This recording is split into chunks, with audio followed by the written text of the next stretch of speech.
That shit crazy.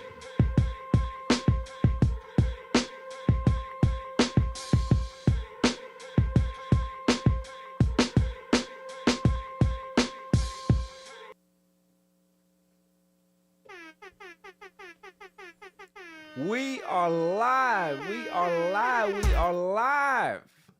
All Even Podcast. I don't know what episode this is, but Nicole, can you tell me? What episode is this? I believe it's 241. 241. All Even Podcast. We are continuing to grow. Like, share, and subscribe. You can catch the show on TikTok at All Even Media, IG at All Even Podcast, X, All Even Podcast, Facebook. Silent Assassin says All Even Podcast on it. It's something, Barry Gray. You can find it. I'm on YouTube. Look for that. Tell a friend to tell a friend. We are over the 11,000 mark. We are growing. We continue to grow. We continue to put on good shows. Claw is here. How are you doing, sir? Yeah, great. What's up? Good. Not much. Check your text. What's going on here? I just thought about this. I don't know why we haven't done this, so I'm just behind the scenes thought process. I think check your joint too. What are we doing? We're Oh, share. Yeah. For now on, I don't know. Share the link. Yeah. Yeah, we're gonna start doing that. Listen, we are. Yeah. So like, you know what I'm saying? Like going forward, I don't know who, but we'll just. Yeah, we'll talk. We'll talk to the person that's running this thing. Yeah. You know, and if they don't do it, then we just fire them. Right. That's all we gotta do. That's not my job, Right. but we'll figure it out. Right. But yeah, we'll have the links and all that stuff. Yeah, we grow. We are evolving as we go along. So good to see you, Claw. Hey, buddy. Look good. Jimmy, the super intern, is here. How you doing, sir? Pretty good. Yeah. Good to be here. It's always nice to see you. You know, talk to you on the phone, but it's always nice to see you in person. It's good when I'm able to actually come. Yeah. Last week, my brother's birthday gets in the way. I don't know. I mean, listen, who really cares about our brother's birthday? You know, it's not yours. You know, Yeah. that's the thing with me. It's just like when people say, "Oh, well, you know, I gotta be there." No, I don't have to. I don't have to be there. The only place I gotta be is at my own birthday. I gotta be at nobody else's birthday. You know, I don't care about your birthday, Claw. You was there though. I was not. You were there. No, I was not. Okay. Called you on the phone and said, "Hey, wish you all the best. You know, bye." You were there, bro. For like 5 minutes. Bro, you stood the whole time. That's not true. And you went to the after party with That's me. not true. What after party was there? Oh, got you. One of those You situations. see what I'm saying? Like, I don't know what you're talking about, man. Now you just gotta hide from my Huh? birthday. Yeah, because you over here just like spewing things out that's not true. These are all allegations. Allegedly. I got you. Yeah. I don't go to nobody's birthdays. Okay. I don't do that. Silent Assassin is here. What's up? Not much. Yeah.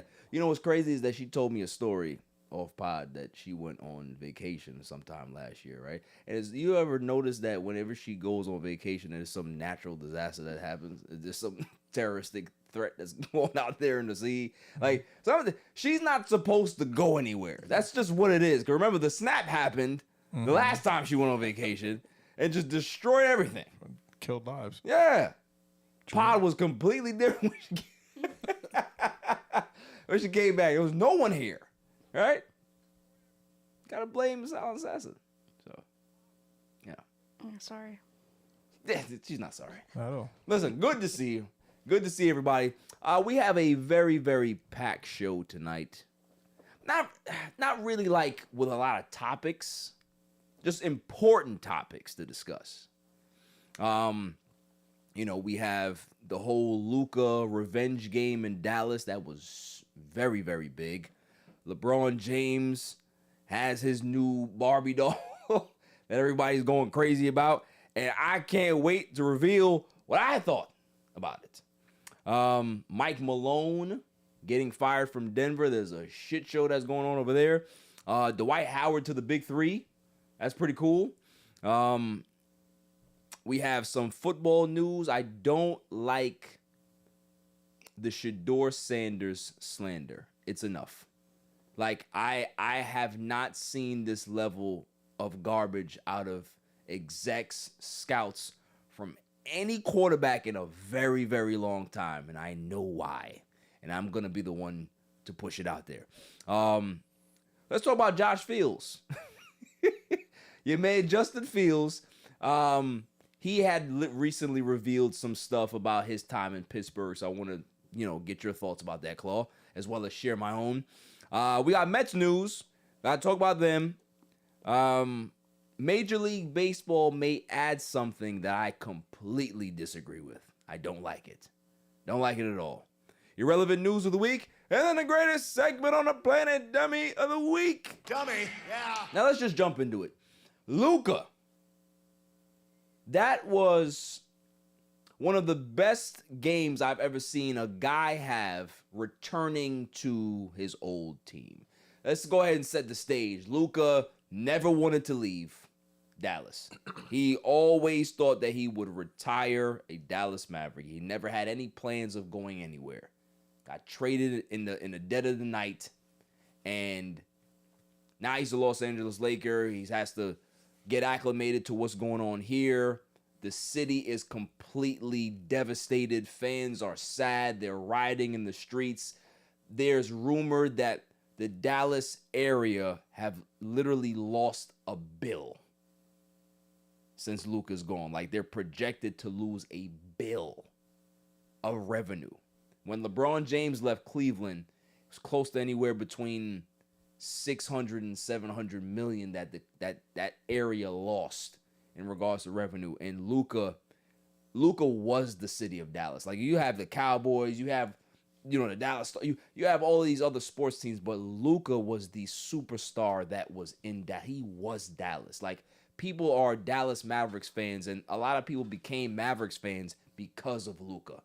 You have guys that are lifelong Dallas Mavericks fans, have had season tickets, and they said that they've never come across a guy that epitomizes what they wanted their superstars to be. Likeable, a guy that embraced the city, the fans and all the people embraced him, the organization, watched them grow up from a 19-year-old kid coming out of Slovenia. Like, all of these things, he bought a house in Dallas. Like, he was not planning to go anywhere. Comes back to Dallas. They have the tribute video, and I've never seen a player break down like that watching his own tribute video. That was touching. And once I saw that, I was like, all right. As a Laker fan, I said, oh, we're screwed. We're screwed. There's no way he's going to end up having a good game after this. You over here crying your eyes out. You got people passing you towels. You got to wipe yourself off before you... It's over. They're going to go ahead and just mow right over us tonight. Right? Well, no. Lukas said, hell no, dog. 45 points, 8 boards, 6 assists. The man only missed like 12 shots the whole night, hit 7 threes. He was on a mission and on fire. And every time the man touched the ball, fire Nico chants just blazed through the arena. You should have seen poor Nico. He was in the he was in the tunnel trying to hide. Don't hide, man. Just make sure you go on the Lakers side. Stay on the Lakers side because you're safe over there. You're safe over there. But man, what an experience it was to see them galvanize around Luka. LeBron James was hot in the second half of the game. In the fourth quarter, I think he scored 13 points in the fourth quarter, closed the game out. Another takeaway I took from that game is how bad AD looked. I'm just like, you know what? Man, we got Luka, and I'm so happy that AD's gone. Like, no disrespect. No disrespect to AD. Won a championship, cool. But get the hell out of here, man. We don't want you anymore. We got Luka Magic now. And that game, I think, was the first game that I can honestly say that that's a Luka game. That was a Luka stamped game that I'm a Laker now. This Dallas Maverick thing is behind me, and it's sad. I never wanted to leave, but I love the city. You see how much they embraced me when I came back. The place was rocking for me like it was a home game. I know I did nothing wrong. They know I did nothing wrong. Nico is an idiot, and so is Dumont, the owner, and all the other people that were involved with trying to get this thing done and trying to sully his name and say that he's out of shape, he's this, he doesn't have the temperament, he's not a team player. All of this slander. And to think that they were trying to get his team into some backyard deals before he got back there. Like, yo, we got all these big brand deals that want to sponsor this game. You want to get on it? No. No. Don't try to exploit me and make money because I'm coming back here. That's crazy, right? You go ahead and break it with your girlfriend, and then tell her, listen, I got the rent due. You want to help me half and half? No, I'm not doing none of that. You go ahead and bury and have to get evicted. I don't give a damn. Like, why would I help you win? I don't want to help you. So shouts to Luka, shouts to LeBron, shouts to all the Lakers involved, shouts to Rob Pelinka, because that's the person that we really need to celebrate in here. The man is like Palpatine, Lord Sidious. He was just looking in the back like, yes, Luka, use that anger. Use the anger. Use it. Use it so we can be able to win this game. Lakers are in prime position to be able to lock up the 3 seed, and it's all thanks to Luka. It's all thanks to LeBron. It's all thanks to Austin Reeves. It's all thanks to Rob Pelinka. So shouts to them. And I can't forget my man, my favorite coach, JJ Redick. So as a basketball enthusiast, I'm looking at the whole, totality of the situation. I love the way Dallas Mavericks fans handled it. They could have rioted. They could have acted crazy. They went there. They booed. They cheered. They laughed. They cried. They did what fans are supposed to do. They kept themselves respectful. They didn't go crazy. So respects to the Dallas fans. Respect to the Dallas area. I like to see classy fans like that. Not like what those scum did in Cleveland when LeBron came back. How dare they? How dare they burn jerseys? Huh? How dare you burn the Kings jersey? You don't do that. You don't do that. Right? So that was that side of it. I saw a video on Instagram and I was just like, it's nice, but I don't want to say what I'm going to say. There was this man, so his wife is taking a video of him watching the game, and he's watching the tribute video of Luka. So there's a side-by-side. You have the video package on one side, and you have Luka on, he's there. And the guy, she pans to her husband, and he's over there crying, clapping, right, crying. And I'm just like, and she got like the sad music behind it, and there's a caption on the screen. I'm just like, what are you crying for? You're a grown-ass man. Don't do this. You're not a child. I would understand if you're 10 years old. Luka's the only player you've ever known in your life. You over here crying for him because that's your favorite player. My daddy took me to a Dallas Mavericks game when I was 3 years old. I've been a Luka fan my whole life. Cool. Cry. You a 45-year-old man crying, seeing Luka? What are you doing? Have you ever cried over an athlete, Claw? I'm a Just fan. Have you ever, again, I'm going to ask you. You've never cried when you seen Chad Pennington retire. You never seen it. I cried when Vinny Testaverde got hurt. No, you didn't. I did. And listen, when he... I almost cried when Aaron Rodgers got hurt. Oh, well. All right, that's come on. But you didn't. You held it together. For my kid's sake. All right, then. But if I'd have caught you on video crying, I would have exploited you. I would have. You're a bad friend. I would have exploited you. Don't cry. Don't do that. Suck it up. It's 4 plays in, bro. Suck it up. Don't cry. On 9/11. I mean, those are circumstances I understand, but that's an injury, right? This guy got traded. Ain't nothing wrong with Luka. He left. He got traded. He didn't tear up his knee and he can't play anymore. Now he's coming back and he's somewhere else. Don't cry. You're a grown-ass man. It's embarrassing. Like, as a woman, you see that going on and somebody's crying over a sports star. Like, that's not a turn on for a girl. What you crying for? This is nonsense. Or do you like the sensitivity? Oh, he's sharing his feelings because he likes Luka. How's that work? I don't know. I feel like I'm weird. Like, if I can't relate, then I'm just kind of like, what are you doing? Yeah. But I feel like it's situational. If it's someone over the Mets, okay, I feel it, but I don't know. Listen, I never. She beats her men. Huh? She beats her men. Yeah, she does. She steps on their balls. She's one of those like, suck it out. Be a man. What are you fucking crying Are you for? crying, you pussy? What are you doing? And then spits on him. Yeah. Slaps him in the face. Mm-hmm. Tells him to go wash the dishes. Take the garbage out. Since you want to cry. I'll give you something to cry. Give you something to cry about. Stop acting like a schoolboy bitch. Oh, man. But yeah, listen. And I didn't want to be too mean to the guy, but I saw that and it jarred me because I don't have much emotion. So when I see people cry like that, I'm like, what are you doing? Well, what are you crying about? What is there to cry for? That's all he had, bro. You got your wife right there taking the damn video. That's bad work. Bro, that's all he had. That's the escape. That's all he had. You still got the Mavs.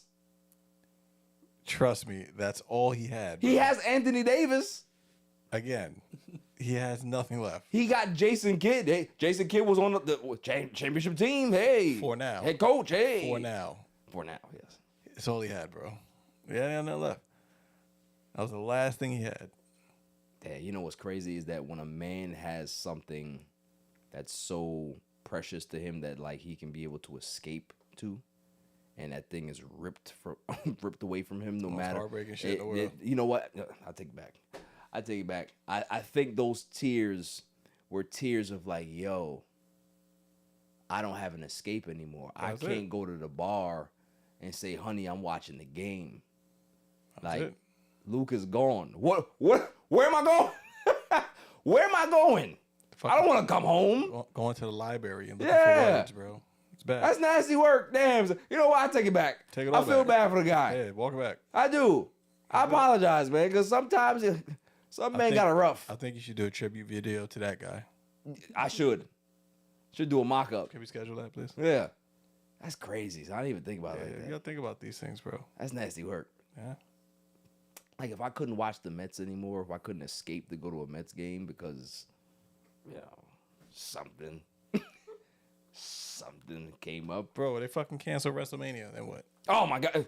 Don't say that. That's what I'm saying. Don't say that. They just get banned. But don't say that, though. I'm just saying, if, God forbid, what would you do? Could you imagine? Listen, I told you what happened last year when I went to WrestleMania. I wanted to strangle her. I love my fiance. I do.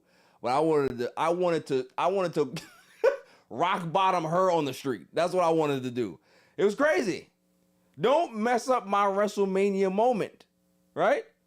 Parked, right? Then it's like, oh, I'm hungry. Okay, let's go ahead and go get some food. No way to get food, right? So then she's like, oh, well, can we go somewhere else to go find food, like down the block? And I'm like, yo, dude, if I leave this spot, I might not get it back. Oh, we'll be right back. Drove out of the parking lot after I spent my $85 to park. Drove like 10 minutes down the street. And then to hear, let's go back. We'll wait until we get inside the yard. Oh, come on, man. I turn around, go back. The police officer, hey, streets closed. What streets closed? What are you talking about? I just came down here. I just parked. $85. That's gone. So I had to go find another parking spot. Pay another $65. I was hot. Almost ruined my night. I said, you know what? It's Mania season. It's Mania. It's night one. I can't let it get to me. But could you imagine if I couldn't go for some reason?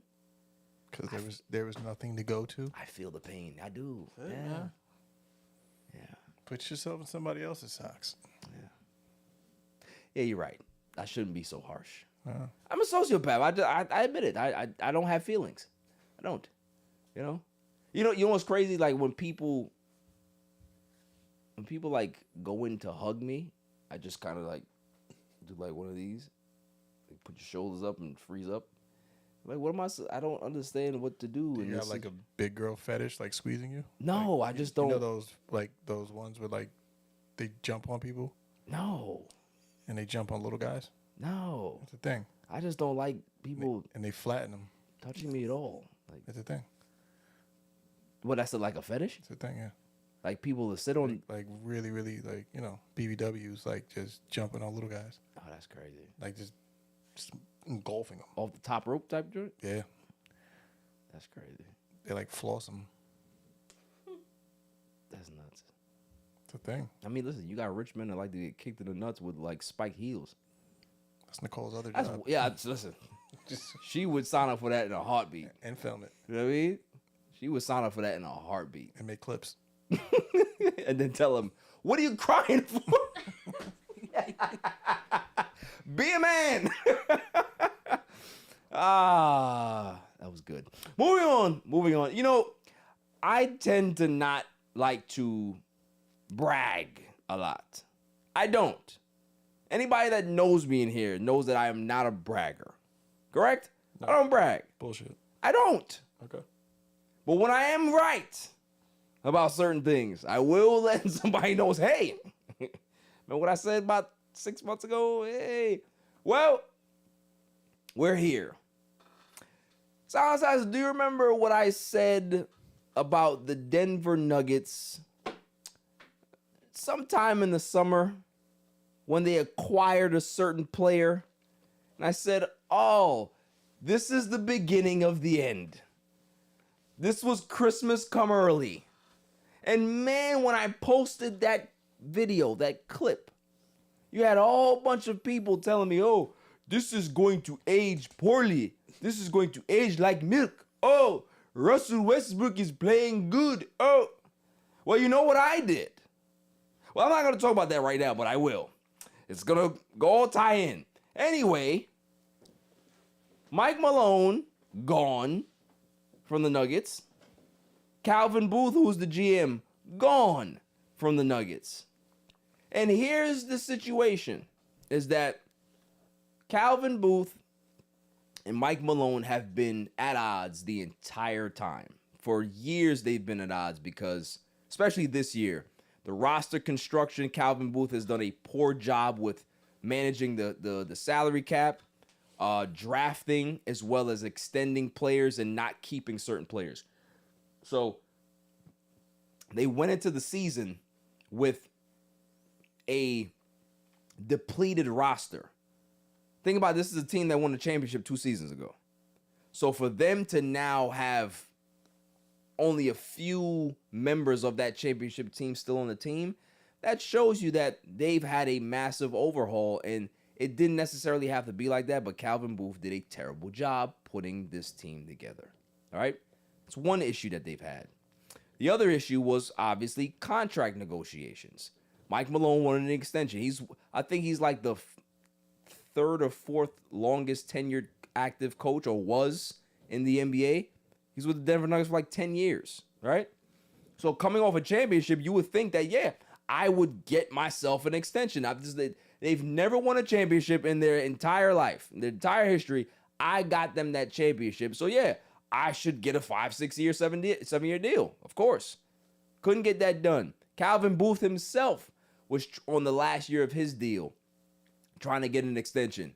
And Kroenke decided to pull that extension because he didn't like the way the team was going. Okay, so now we have all of these issues, right? Even before the season actually starts. Jokic wants Westbrook on the team. They go ahead and sign Westbrook. Rumor has it is that Mike Malone wasn't too thrilled about having Russell Westbrook on the team, but he made the adjustment.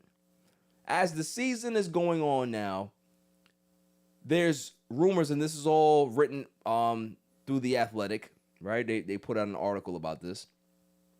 It said that there was preferential treatment that was given to Jokic. Obviously, he's the best player in the world. To Jamal Murray. And dig this, Russell Westbrook. So You got those two guys that led you to a championship, right? Those are your 1 and 2 players on your team. But yet, the Hall of Fame guy that's just gotten here is getting preferential treatment for what? For what? So if I'm a player like Aaron Gordon or any of these players that are on the team, and this guy comes in, why is he getting preferential treatment? I've been here. I've been here this whole time. He gets treatment over me? Have you seen his resume in regards to where he came from? I digress. We're going to go ahead and move on, right? So, season continues to roll on, right? And, Jokic is having defensive issues. Jamal Murray has defensive issues. And he's not calling out those players in film study. But all the other guys are getting called out. What's going to end up happening is that you're going to start having some type of issues on your team. Now, Claw understands this. Claw's been around a lot of teams in his life. If you're winning, it doesn't matter if you have knuckleheads in your locker room. It doesn't matter if you have a coach that yells and he has this boisterous attitude, right? He's always talking shit. If you win, no one cares. And when the Denver Nuggets won, Mike Malone was the guy. He was talking all over the place. They're the Lakers' daddy. He did all of this. He was doing all these tours. He got the tattoo on his arm for the champion. He was doing all of this all this nonsense, right? Hey, to the victor, go the spoils. Can't nobody talk to you if you win. Hey, cool, that's fine. But there's also something about having grace in winning, right? Don't go too far, because if you go too far and you don't win the next time, receipts are coming. People are coming for your head, right? Last year when they lost in the playoffs, what did he say? Oh, the team looks tired. We look tired. That's not something that you hear from a head coach. A team look tired? Defending champions look tired? Really? Okay, cool. This year now they're having issues. Westbrook is costing them the games left and right. Players are not happy. And guess what starts to get on the players' nerves now? That same boisterous head coach that likes to yell and likes to get into players' faces when you're not winning and you're not playing well and players are not buying into you anymore because you're giving somebody else preferential treatment, and you have this dude that's coming off the street playing 28 minutes a game and not playing that great, and you want me to listen to you? You have Calvin Booth telling him, hey, listen, play the rookie kid. Play the young guys. We got to start developing these guys. We don't have the money to be able to get these big time players, so we have to develop the young players that we have. I understand that concept. I also understand Mike Malone saying, listen, we have a window here. We have a championship team. We just came off a championship a couple of years ago. We got to keep this together because once it's over, it's over. We got to tear it down. So, no, I don't want to play the young players. I understand that. So, of course, there's a conflict there. And you got Russell Westbrook's ass right in the middle of it. So, I'm not going to kick his back in. I am tired of kicking his back in. Tired of it. Low-hanging fruit. That's what I'm going to call it. Low-hanging fruit. But what I will do is I will kick Mike Malone's back in, because he's the one that caused all of this problem. You're the one that put Russell Westbrook in the situation to cause his teammates to look at him sideways. Simple. If you know that this is a guy that has a tough fit no matter where he goes, he's a player, he reminds me of, Claw? He reminds me of Cam Newton. Cam Newton's a great player. Former MVP, right? Got to a Super Bowl. You can't have Cam Newton on your roster because he's too much of a distraction. He'll never be anybody's backup, because people are always going to look at him like, okay, well, when's Cam going to get it? When's Cam going to get the star? What's Cam going to say this week? What's he going to say on his podcast? Like, all of these things are distractions. And I'm not saying that that's a level that Westbrook is at this stage of his career, because he's not. But his game does not fit with a lot of systems and schemes. He's a guy that just does his own thing. Let Russ be Russ. That's all we hear. I still don't know what the hell that means. Almost 20 years in the league, don't know what the hell that means. What does that mean? Turn the ball over? Take bad shots? Shoot under 30% from three and you keep shooting them? What does let Russ be Russ mean? Because I remember they had a nice little 2-game losing streak right before Mike Malone got fired. And Russell Westbrook, there was a sequence where he missed a free throw. He then missed the layup, the go-ahead layup. And then he fouled the guy behind the line for 3. So you think about, that's Russell Westbrook in a nutshell, is that his mistakes are loud mistakes. Everybody makes mistakes on the court. Nobody's perfect. His mistakes and errors are loud, and they cost you games. Here's a funny stat. If I told you that Russell Westbrook, when Jokic is off the floor, is a -16 playing with the Denver Nuggets, what would you tell me? You know what that means? That means that -16 points on an average is what his production is in regards to how the team plays when Jokic is not on the floor. That is a terrible stat to have, meaning that they're a negative rated team. They're not good. They lose leads. So if you have a 20-point lead, best believe you're gonna be down. You're gonna be down what, 8, 9 points by the time you get out of there. So you have these things that they constantly are fighting. They're battling these problems all the time. They've had on and off court issues, according to The Athletic. At some point, Denver looked at it and was just like, yo, we're going to get rid of him and we're going to get rid of the GM because we don't like both. So I had said early in the week, because I had made a little video about it, is that I think that this was all premeditated by Denver, because, yeah, they probably wanted to move away from Mike Malone just because of how he is. Like, that message can get stale after a while. It's been on the team for a decade. Yeah, you might need a new voice. Your superstar might want a new change because these guys they're not playing the way they should play. But here's the other part of it. Dave Adelman is the assistant coach. They love Dave Adelman. They don't want Dave Adelman to get another job somewhere else because he was a hot commodity this last offseason. Could have got a job somewhere. So if you're not sold on the coach that's been there for all this time, and you've already made a decision to get rid of Calvin Booth because he's been a horrible GM since he's been there, let's go give it to the kid that we covet because we don't want to lose him. Just like how the Lakers lost Jason Kidd when they should have fired Darvin Ham or whoever the hell it was what they had. No, I think it was it Vogel? Well, whoever the hell their coach was at that time. Should have fired his ass and gave it to Jason Kidd. They didn't do that. Jason Kidd went to Dallas. So this is the same type of situation where they got in front of it. Jokic knew about it. They told Jokic before they were going to fire Mike Malone. He understood what was going on. I think that if Jokic wanted to prevent that from happening, he might have been able to prevent that from happening. But Jokic was like, all right, it's best we do something else because it ain't working. Like, we're not a terrible team, but something is missing. Outside of the talent, outside of the lack of depth that they have, Mike Malone's message just fell on deaf ears. And for me, it couldn't happen to a better person. Like, for me, I have nothing to do with his personal, his personal life or whatever it is. It's nothing personal. But as a coach, as a guy that continues to run his effing mouth, don't let the door hit you any harder. Okay? It should have hit you on the back and sprawled you out in the front porch. That's what it should have did.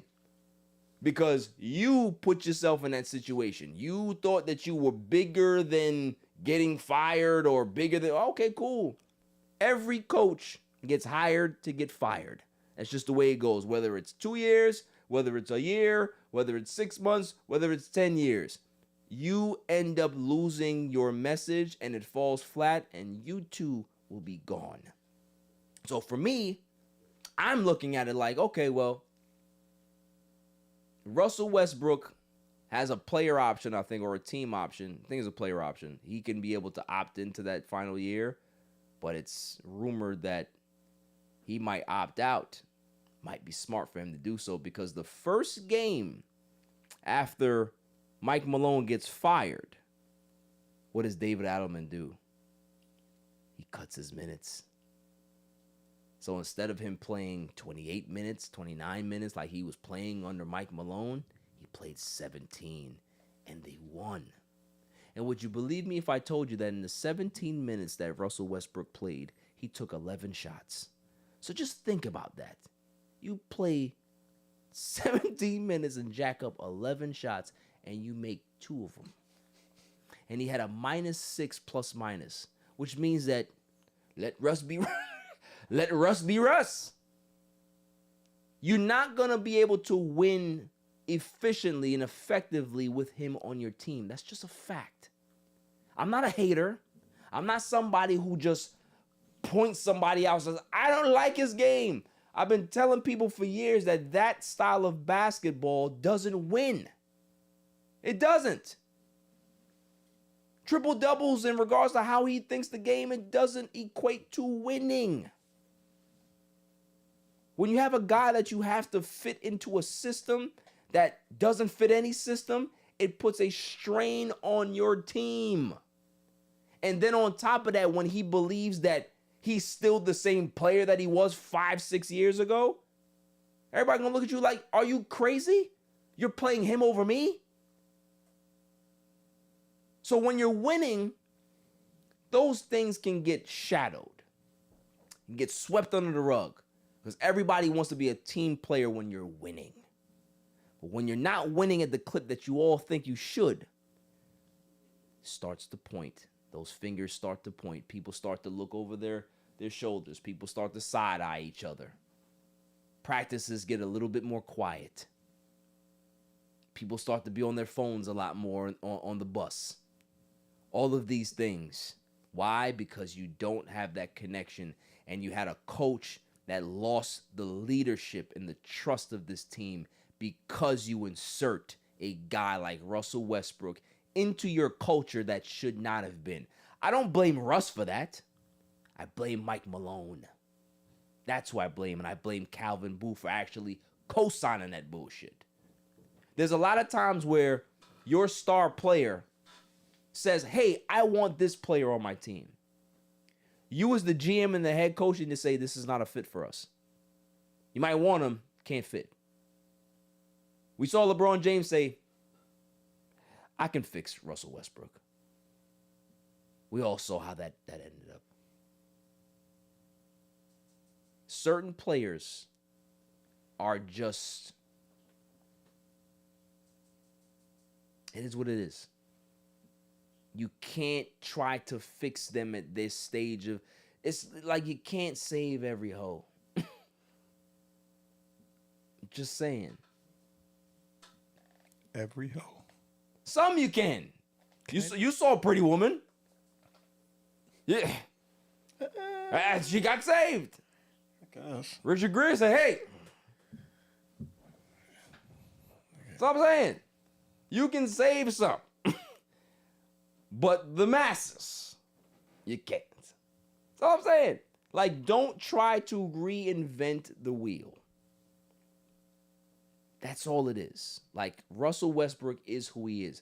He is better on a team that has no number one, right? Put him on a team like Toronto. Put him on a team like, I don't know, what's the bad team out there? Put him on a team like Brooklyn, right? That doesn't have anybody. That's like in the midst of like trying to rebuild their team. Let him go ahead and go get his triple doubles there. But he can't be somebody who you're trying to fit into a team aspect because the way he plays is not team basketball. He doesn't think the game. And as somebody at this advanced stage of his career that still is having the same mental lapses that he's been having since year 2, it's not changing. So you as a franchise, you as an organization, you as a head coach, you need to understand That doesn't work for me, brother. That's just all it is.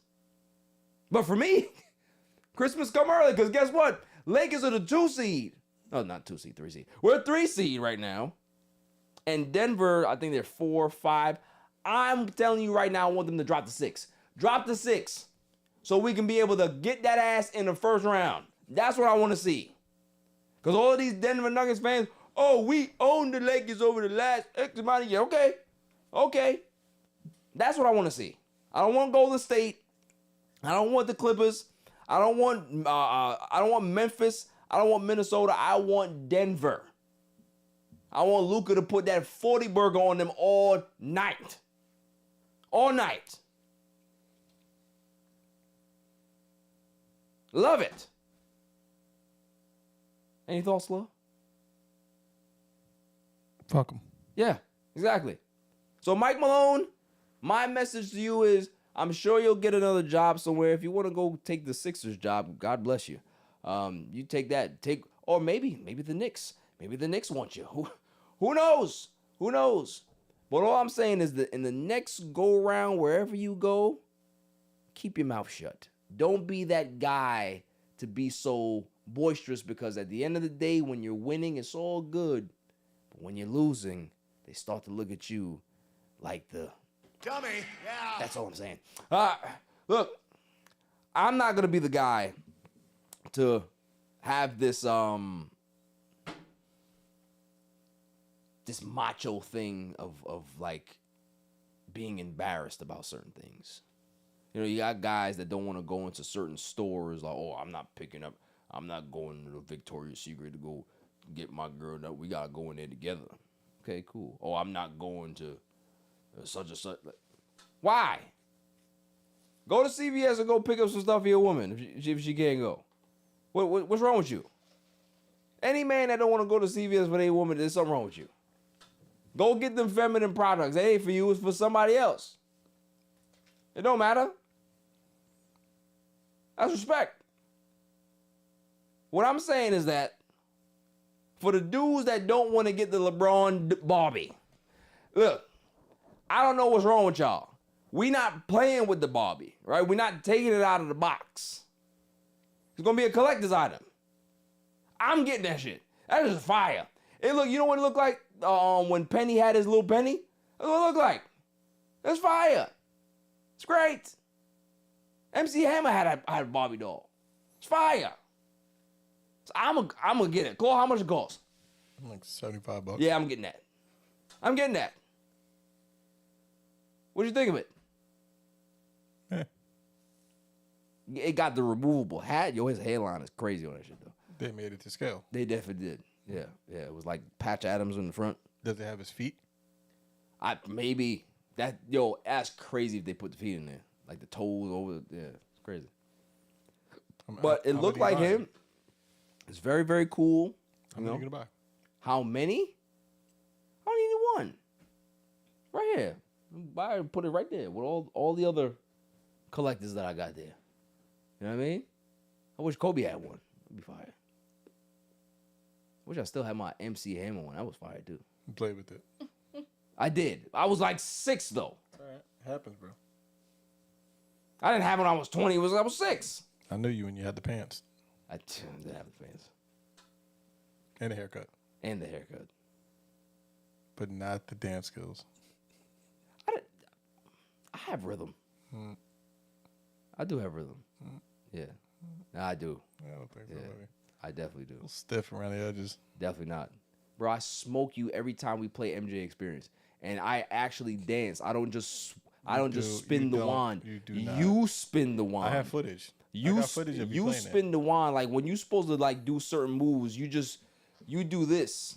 Like that's not the way you're supposed to do things, bro. I have footage of you dancing. Yeah. And not doing the full motions. Bro, I do the full motions. I don't believe you. I smoked Jasmine the last time I played it. It's not me, bro. And she was like, "Oh man, you got some good moves here." I was like, "Damn right, MJ style, baby." That's why I would never lost. I'm like LeVar Ball, never lost when it come to y'all. You ain't Hove, so don't start talking that nonsense. I don't believe you. To the point where, matter of fact, get my game back, cause your kids got. I need to freshen up. Now you good. I need to freshen up so I can work out again. I don't want you to hurt yourself. That's a good workout for me. Not at this age. It is. Nah, bro. Gotta take care of you. Keep you out. I don't need that from you. I need my game back. That's what I need. But yeah, I'm getting that. I'm getting those dolls. I don't care. Like, there's no shame in my game. Listen, when I was like 10 years old, remember Sam Goody? Mm-hmm. Yeah, walked into Sam Goody. I said, yo, let me get that album right there. Sam Goody was a music store for those that don't. Yes, understand. Sam Goody was a music store for all We used to go out and buy music in the store. Yes, we used to go out to buy singles as well. A single was a song by itself. Right, and then it also had the what? It had the instrumental as well. Instrumental, acapella. Maybe, Right. Maybe the remix. Maybe the remix, correct. So, went to Sam Goody, and I said to the guy in the register, I said, I need that right there behind you. So he was just like, what, this? You sure about that? I'm like, if I'm sure. Give me that Will Smith Big Willie style. I want that right there. I'm not somebody who is ashamed to get what I need to get from a store. I damn that. Right? I'm going to go right where that LeBron Barbie is. Let me buy 2 of those. Yeah, give me 2 of those. I'm going to buy one for Claude because he's going to want it. I don't. He fronting right now, but he going to want it. Okay. Yeah, he going to want it. I pass. You're gonna want it. I'm telling you. You can say you're buying it for me and keep it for yourself. I'm okay. So you can open one. That's what you want to do. You want to play. Why with would it. I want to open it? Because you want to play with it. That's violation. Don't do that. Do it, bro. Don't do that. You want to. If it was a Jordan doll, you take it. I don't want that shit. Jordan. Ooh. No. Carmelo. Ooh. If it was a Barry Grant Jr. doll, I get it. Which version though? And then stab it in the back with forks and knives. But which version though? Would it be the one with the mohawk, or would it be the one with the salt and pepper hair? Probably Ricky Jared. Ricky Jared, yeah. Ricky Jared, Barry Grant, he was fire. I ain't gonna lie to you. Who's this guy now? I don't know, man. Billy Carson, the guy that talks about pyramids. You gotta relax. You have to relax, okay? But yeah, listen, I'm getting that doll. Silence asked what you thought of the doll. Did you like it? Yeah, I thought all the accessories were cool. I like how he's like bendable Yeah. as well. Pause. Yeah. You gotta relax. Hold on. Move around, but My God. my big thing was like, who is this marketed towards? So like you kind of answer that question. 'Cause Yeah. I can't imagine like, oh, like a little girl like, mommy, I want the LeBron doll. Right. You know. So I'm just like, maybe it's like the And listen, older generation that for- wants a collectible. So, yeah. All the generation for the collectibles, but also for the kids that is like 5, 6 years old and they got a little sister, they got Barbies. I'm bringing out my LeBron doll. What? Ain't nothing wrong with that. Yeah. I'm not messing with Ken, right? We seen what the new Ken look like. I'm bringing out LeBron. And you already know that he's gonna be the only black guy in that community. He gonna be the only black guy in that community anyway, because all the Barbies is always white. Always white. It's crazy. So, Jimmy, could you check the comments to see if there's anything coming in? Yeah, so the collector's item, listen, grown men, listen, we not playing with these dolls. Just collect it. It's cool. Don't worry about it. If you want to send your girlfriend to go buy it, I'll co-sign that. But I want y'all to go in the store and go buy that. Don't be ashamed. You know what I mean? It's 2025. That's all I'm saying. Moving on. Dwight Howard. It's part of the big 3. What do you thoughts about that? Well, I like that for him. yo, that's violation. I do not look like him. I kinda do. Yo. Who is that? Yo. It's Billy Carson. He talks about aliens and like Yo. Egyptians and stuff. Listen, can you see that? Is it there? We need to get him on the pod. Actually. Oh my God. You got me. That's what they sound look like. That's violation, bro. Don't do that. Don't do that. I can't even combat that. That's sad. You got it? Yeah. Yeah. It's Billy Carson. Yeah, Dwight Howard to the big 3. Your thoughts? I like it. I think it's a great addition for the sport. And listen, newly Hall of Famer. So Yeah, shouts to him. He can. I think he'll dominate. Yeah. He's physical. I don't know if he plays physical. That's the only thing. Like Well, I mean, he got to adapt. he's big enough to. pause. Like he's a center, so he's gonna have to be physical. He's always been a physical guy. Like in regards to being skilled around the basket, those are two different things. Like him being physical and kind of imposing his will in the game, offensive rebounds, dunks, all that stuff, block shots. So he's always been that type of guy. I think the big three is a perfect fit for him. I think it's ideal. But I have different reasons. Right. For some of the reasons that you just said. He's physical, right? He got to get physical. He has to make sure that he's guarding people very closely in a very intimate setting. that rough style of basketball, I think might excite him a lot more. I'm just saying. So he doesn't set picks; he sets facts. Got you. That's all I'm saying. Like this is his style of jail ball. He loves it. He loves this. Did you hear that he got scammed by some African? It's not hard to believe. Yo, the African dude said, "Yo, I can help you buy a WNBA team." And Dwight Howard was like, oh, "Okay, well, how much you need?" Yeah, send me $7 million, and he just sent the $7 million. And I know why he did it. Is because maybe the dude was like they was having some type of freaky conversation, and then hey, can you buy this WNBA team? Yeah, send me the $7 million. Yo, he nasty, bro. He's a nasty guy. I respect him. Great player, but yo, he got to relax. And I see why he wanted to go to the big. That's what I'm saying. The big three's physical. People talk shit. Like there's a lot of machismo going in there. He's like, yeah, yeah. I like that in my type of environment. Shirts versus skins. He gonna be the first guy in the big three with no shirt. Out there wilding, just grabbing dudes for no reason. Yo, the game ain't even start yet. What are you grabbing me for? Huh? What? Just getting ready. Why are you so oiled up, Dwight? What's going on here? It's crazy. But shouts to Dwight, man. Shouts to Dwight. Moving on. Let's talk about your guy, Justin Fields. What about him? Did you hear what he said? Absolutely not. Okay, well, Justin Fields, I'll call him that for the time being.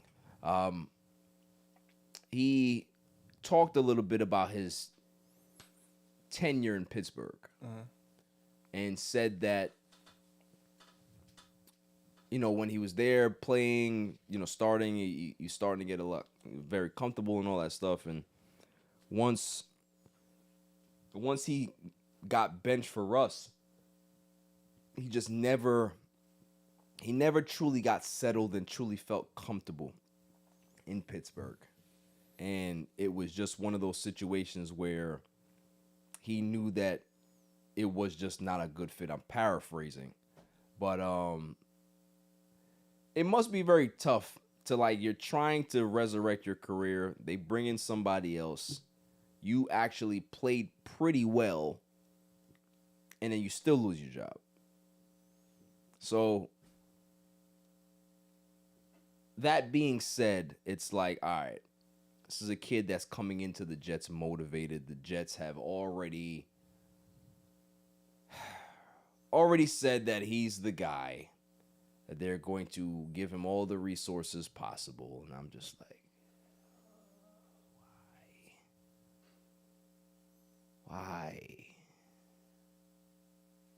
Why? There has to be somebody else. There probably is. All right, so let's go get him then. No, it's going to be a QB competition though. With who? Just whatever they have on the bench. I don't think so, bro. Aaron Glenn has already named them QB1. There is no competition. There is no competition. Tyrod would be the backup for sure, but they're still going to see what not Travis Hunter. What's his name? Jordan Travis has. They're going to see. They're going to see what he has, and if he's playing well, they're not going to let go of him. All right, you are a more optimistic fan than I am. Mm-hmm. How much leash do you give him? Who? Justin Fields. How much leash? Yeah. In regards to wild term. In regards to it, No, it's not. It's how much leverage are you giving him or leeway to play bad, where before you have to make a change. This year is weird, so I don't know. He's only on a 1 year deal, so It's a 1 year, 2 year deal. if he doesn't play well, Oh, so he'll be gone. they'll give him I think 6 games this season. There's no roof this ceiling. It's not like last year, like we had to win now. Right? You know what I'm saying? It's not like the year before where they had to win now. Yeah. So I mean, realistically, I think they're gonna give him a few games, and if they're gonna stand by him, do I even think that it is a thing that he'll get benched? Remains to be seen. But realistically, I don't see it being a loss having him there. I think it's just a win. It's just the perfect move for right now. You got to rebuild the team. There's plenty of people you could have signed. There are. You could have kept Aaron. You could have. You'd still be waiting to see if he's gonna fucking play to this day. I'm gonna put it like this, and this is, I mean, I don't want to like bleed into the next tip, the next what's the name, the next topic. But when you get that, what's it called? When you get that experience of playing for Mike Tomlin, you got that opportunity to learn something. So you don't just lose that. You played for and that town is a one quarterback town. Tell that to Mason Rudolph. Never heard of him. Yeah, he was a quarterback in Pittsburgh, and now he's gone. What has he learned? He was garbage. Right. He was always garbage. Right. He was super garbage. So what did he learn in Pittsburgh? Nothing. He got concussed. He was bad from day one. He never had upside. Justin Fields does have upside. He could run. Says who? He could run. You can't shit on him. The kid can run. Can he pass? Can he pass? If you're a quarterback and can't throw, I don't give a damn how much you can run. But who did he have to pass to in What do you in mean? Chicago? Who did he have to pass to? There's wide receivers out there. You There pass were, to but anybody. He didn't have anybody. He had Mooney and somebody else that was What's like, wrong with Darnell Mooney? what's wrong with him? He's not the guy. Who do the Jets have? Garrett Wilson. If Garrett Wilson got mad at a guy that can give him the football 97 times in a season, you think he's going to be happy with this bum? Yeah. All right. I think Like I said, I hope I'm wrong. I hope you're wrong too. I hope I'm wrong. But man, I'm always right. I did hear a rumor though Let's hear it.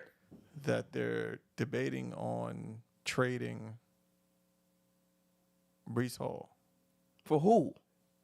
Genty. Nah, that's a bad trade. It's a bad. No, and nobody's taking that. I'm just saying. Nobody would take that trade. I heard it. Nobody would I take that trade. report what I hear.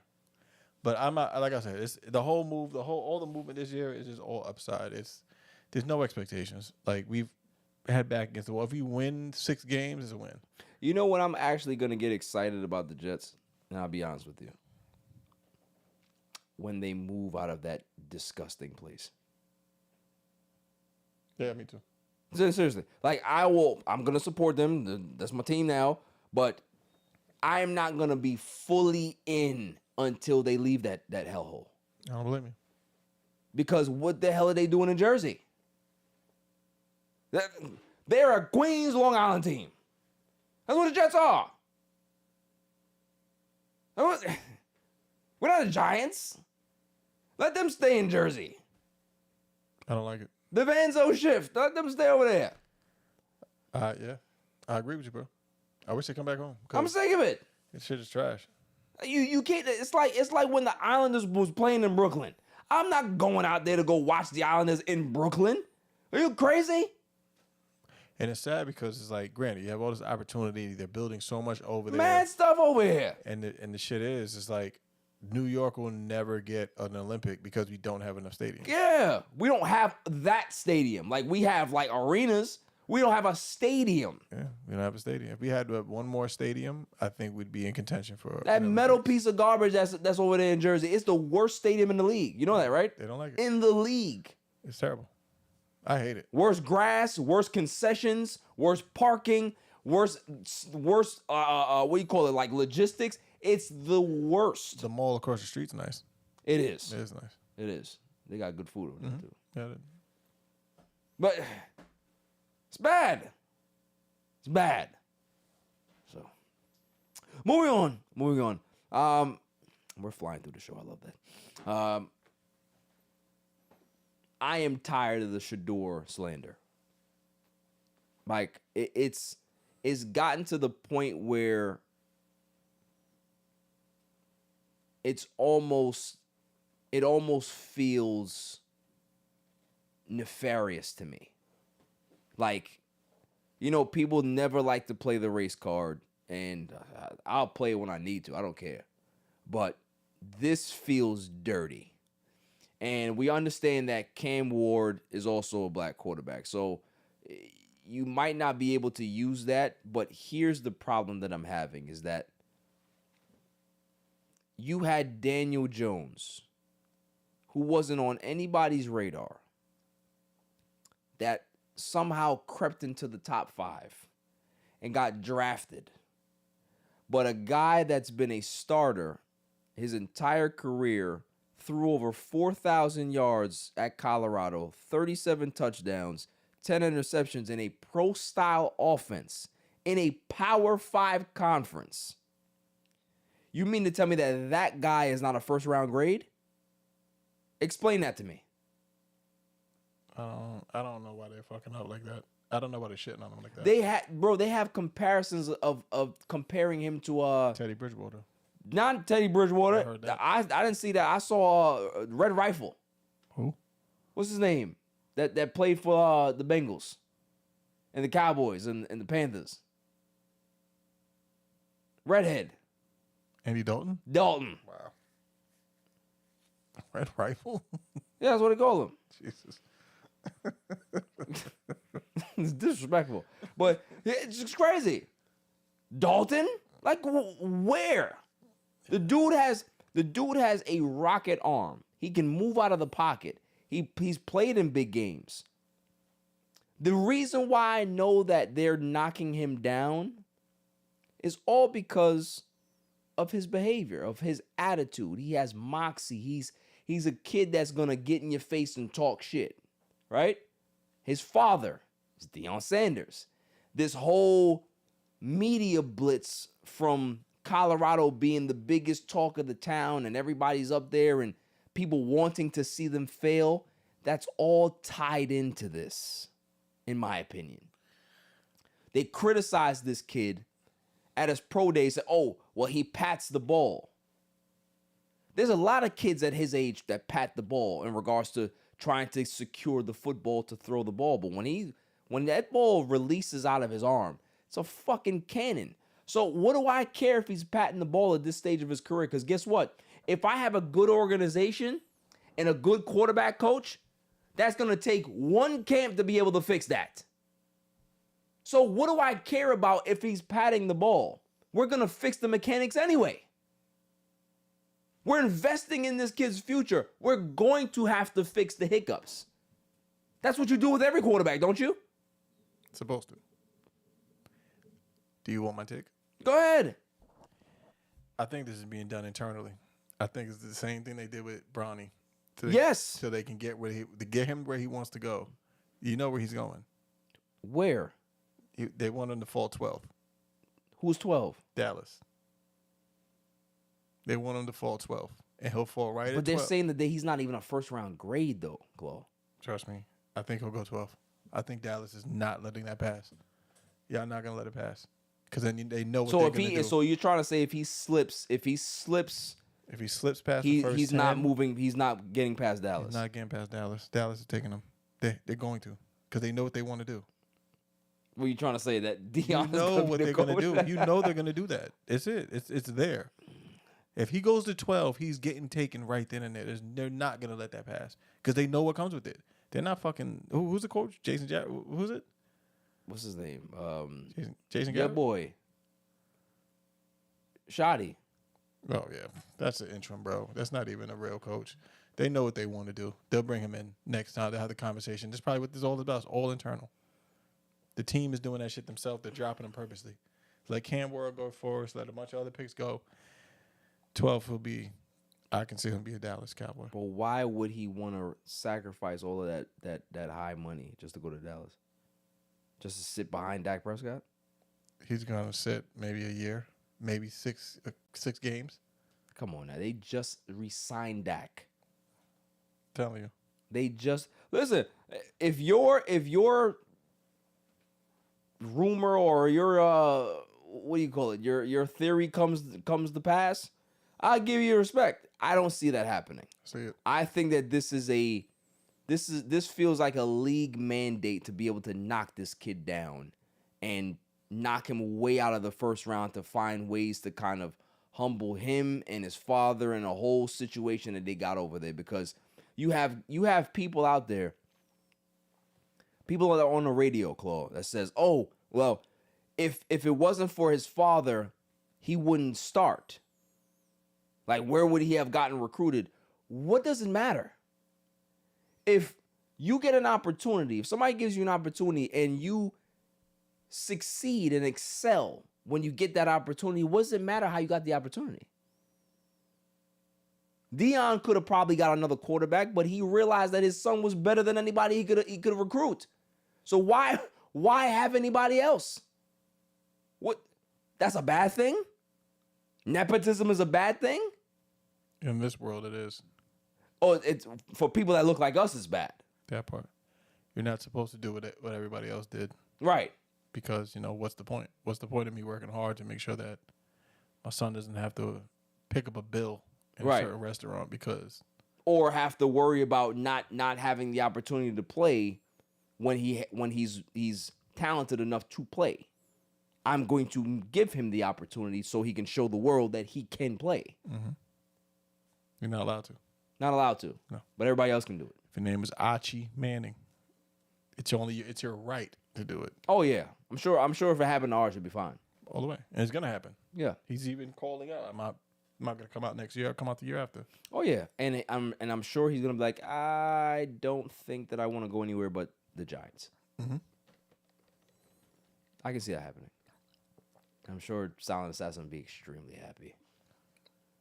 Don't even. Okay, we don't want to hear from you. Okay, we don't want to hear from you. Okay. We don't want to hear from you. If that happens, I'll be very upset. I would be. It's probably gonna fucking happen. It probably is gonna gonna happen. happen. But yeah, I don't like the fact that they're knocking this kid down, man. It doesn't make sense for them to continue to do this to him, because when you look at his numbers, he's one of the most prolific passers in college football history. That doesn't mean anything. A guy like Patrick Mahomes was setting records in college when he went to Texas Tech and got drafted number 10, didn't he? 10 or 11? Whatever it was. We missed out on that. A lot of people missed out on that. So I think that whoever passes on Shedeur, they might end up regretting it, because this is a kid, especially for the Jets, right? This is a kid that he's been in the limelight his entire life. He understands what being in front of cameras looks like his entire life. He has the attitude. He has the mindset, the moxie to be able to play in New York. Like, don't put it past the Giants to still take him. I see that they're over here on the board talking about Abdul Carter and all these other guys. Don't put it past the Giants to say, we like Shedeur. We like Shedeur. I don't know. Either way, they're both set up. Both New York teams are set up to do it. Either way. Yeah. Like, the Justin Fields shit would be like, all right, hey, we're going to give you the run. But realistically, next year, we already know we got you on a 2. We'll take this kid and have him ready to go, and then that's really the plan going forward. Tyrod Taylor probably on his way out after this year. So realistically, it's there. You know what I'm saying? But do I think that's going to be the play? I don't. Now, if Cam Ward's there, I think they'll go Cam Ward first. Cam's going 1. You really think he's going 1? Yep. Not Travis Hunter? To the Titans? Titans want a quarterback. I guess so. And you can never trust the Titans to make any decisions that make sense, because they're the ones that actually drafted Will Levis and thought that he was going to be a good quarterback. They did. So they are the ones that traded A.J. Brown for no fucking reason. And they traded Derrick Henry. For no reason. Dumb So shit. this is a team that they think that, yeah, well, if we get the quarterback, then everything can turn around, not realizing that if you draft a guy like Abdul Carter, It's a game changer. That's a game changer because the only reason why this kid is actually even going to 2 or 3 is because of the stress fracture in his foot. But outside of that, there are no flaws in his game. 0. He's a monster. So that's my whole thing is that they're going to take Cam number 1. 100%. I can guarantee that happening. But to have Cam go 1 and then to have these scouts and execs talk about Shedeur like he's the worst quarterback you can see. Oh, what's a weak draft? We've seen quarterbacks go in weak drafts all the time. Like I said, Daniel Jones got drafted high in a weak draft. What are we talking about? Like 4 or 6 or something like that. I think it was what, 4 or 5 or something like that. 4 or 5. Like 4. Or I think it was. I'll check. I think it was 4. 5 or 6. I think it might have been 5. 5 or 6. Yeah, But then that was what's the name's draft? That What? was Josh Allen's draft. I think so. Same draft. Yeah, I think it was 5. I think it went 5. So It was 6. 6. Yeah. Okay. So And everybody said, "Who the fuck exactly is that?" what? And all the flaws that he had still took him 6. Still took So that's a guy. All the flaws are right there in front of you. But say, heck, we like him. We're gonna take him anyway. Tripped those. So little when feet. when you see those instances, Zach Wilson, who the hell would draft that kid number 2? There was nothing in his metrics that said he was going to be a good quarterback. I came here and I told people for months, don't do this. You're going to regret it. Did I not say that? I said it. Mm-hmm. You are going to regret it if you draft this kid. And what ended up happening? I saw him play at BYU. This kid looked like he was confused. Dazed and confused. So all I'm saying is that it's always good when they want their guy. When they look a certain way, they want their guy. Remember the last quarterback they said that shouldn't be a quarterback? That should change their position? That they have issues about or concerns about his throwing ability?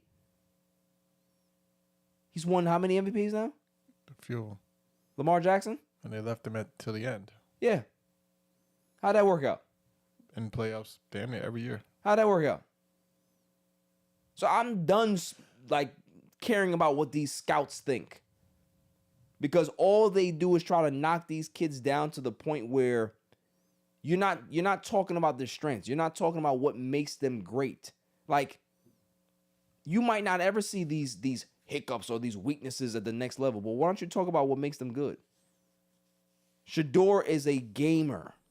It's a guy that plays in big games. He's played in big games his entire college career. Whether it's down 1A, Division 1A, or was it the big Power 5, it doesn't matter. The kid played big-time ball. So that's a guy that I want to play quarterback for me. That's already been in situations that he can handle. That's been around his father, that has all of this pressure and all of this limelight. Yeah, that's the kid I want. I don't want some kid like, what's his name? Richardson for the Colts. Ain't play ball 3 games in college. We want him.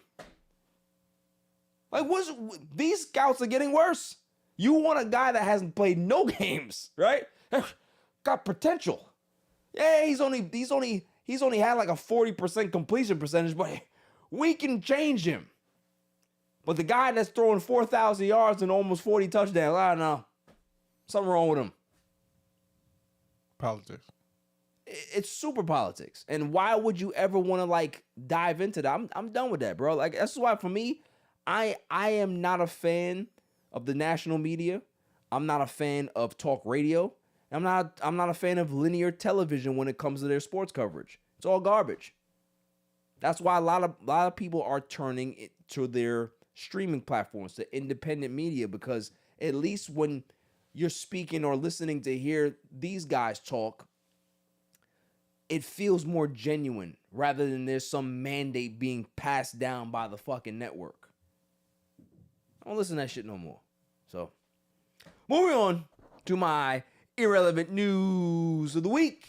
You gotta be kidding me. I mean, how do you watch them? I mean, yeah, they stink. Every week we have a couple of stories here.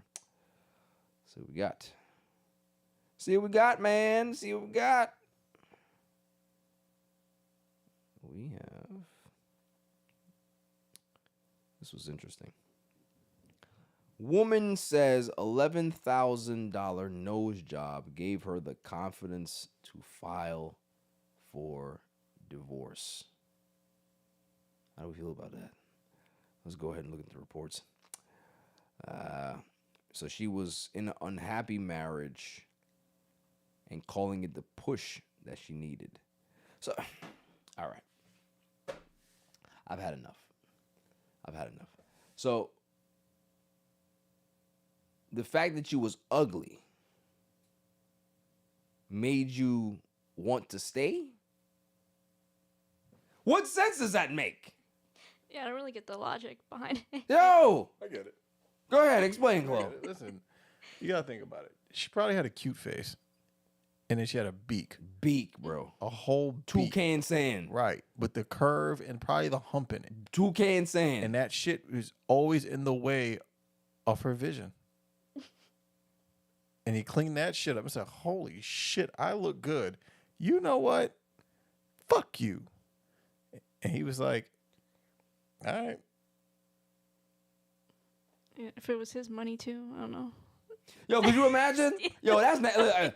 Could you imagine if he's like, yo, this whole time he's trying to get the spark back in his relationship? Like, yo, what can I be able to do to, kind of get her out of this rut? And, she hasn't really been that happy. I know that she's had insecurities about her nose. Let me go ahead and just like work overtime for the next 5 months. So she's not realizing that because he's working overtime and staying out late, she thinks that he's doing something nefarious. So she's like, oh, well, you cheating on me while he's out there slaving, trying to get every fucking dollar possible, right? To save up for this Beaks nose job, right? Gives her the nose job and she leaves him. Yo, listen, people get killed for less. But- That's all I'm saying. But now he, right, Right. can go hang out with that Luka fan. You know what I'm saying? And now they're not alone, bro. Yeah, but that's no. Yeah. Think about it. Could you imagine? Macroeconomics. Could you imagine you paying for somebody's nose job and they leave you after that? Yeah. I can see it. That's crazy. And you know what I would do? Post before pictures. Can you repo a nose job? You can go to Judge Judy and get civil court back. Yeah. Yeah, go to court. Restitution. Yeah. Give me my shit back. By the way, listen, you did this and you used this and I gave you this. You had to pay that back. Right. And interest for the damages that you done to my, and if, Pain and so- suffering. Exactly. So maybe flip it Yeah. and charge 20. If it's $11,000, I get 15. I'm going 22. 22 now, dollar Oh, short. you want double. I want to flip it. Listen, I cost don't me blame more. you. Well, listen, if she was unhappy because like I said, he was abusive or just not a good person, and he probably knocked her confidence down and told her how ugly she was and she looked like 2K and sand, and Hey, open my beer with Right. your fucking nose. Come on. Paka! that's so mean. But yeah, it's probably something like that, right? And then she finally Hey, got the Big nose job. Bird. Right. So yeah, that's crazy. It's crazy. Yo, but you should see her nose though. Yo, if you had a nose like this, I would be depressed too. I would. Like, but see, that's the thing. This is why I don't like. I'm going over the tangent, but women, it don't matter what your nose look like. It don't matter what your nose look like to some, Yo. bro. We knew somebody with a snot box, remember? And she got it done. She got that shit done. Yeah. Still like shit. Yeah. But she did. And you saw a little pizzazz, but then she Oh shaved no, it she had off her eyebrow. she had the super confidence after that, bro. Yeah. Not realizing that she was still hairy as hell. Hairy as hell. Yeah. Yeah. So at the end of the day, She was like every time. give those boobs This is two mean. thumbs down. This is mean, but I mean, so I don't care. Every time I saw her coming, Pause. every time I saw her walking down the hallway, there'd be one song playing in my head. It'd be Teen Wolf. Well, you sure don't look like no grandma. Your teeth ain't pearly white. That's all I kept hearing in my head. Because she was, hoo, hoo. Is it everywhere? Yeah, huh? Everywhere? Yeah, yo. So you know, Don't do it. Don't do it. you know those moments where like in high, like you're young, you know what I mean? You're a kid, and he's like, "Yo, no, Let's see him. let's do it." And she's like, "Yeah, okay, cool." And she did. Uh-huh. And it's like, you know how like the treasure line usually just goes Uh-huh. down the cove? Uh-huh. Well, this shit went up the hill. And that shit was everywhere. Like, That's crazy. yeah, bro. It's like, Mother Russia. That's what it felt like. it's like my dog doing this shit. Mother Like, I was Rush. like, oh, man, what the fuck is that? Oh. Yeah. And they Rush. just ruined it for us. And I was like, all right, man. Put it Rush. away. I didn't know that was a thing. Yeah, Like, it well, is. for girls. Oh, it is. Oh, it is. It is. Interesting. That's what I'm saying. Yeah, Yeah, you sure don't look like no grandma. it was bad. Moving on. Did you hear about this? Auntie that was at the Usher concert, the husband filed for divorce. Respect that. Yo, stand on it. You know why? Yo. Because he probably sent her there. Yeah, Probably that's sounded- another. I work my ass off, right? Pay you, got you these tickets because you love Usher, and then I see you on TV embarrassing yourself. Lip quivering. Yeah, selling it on TV.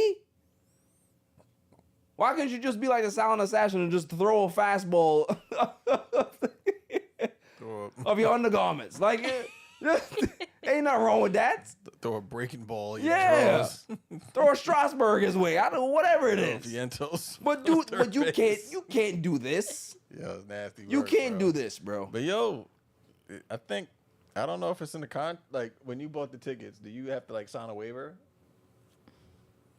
Where you can't like Huh? touch the person. Well, no, in general, like so like your reaction, like you're responsible for all your reactions. Like, do you have to sign anything like that? And those things when you get the Whatever tickets. Your feeling is your She doesn't even know what she feeling. signed. She doesn't know what she signed. She doesn't know. didn't read the fine print. She just said, "Don't." Chris Brown, hey, Sign. Take it. Purchase. take my down. money. Take it. Yeah, that's it.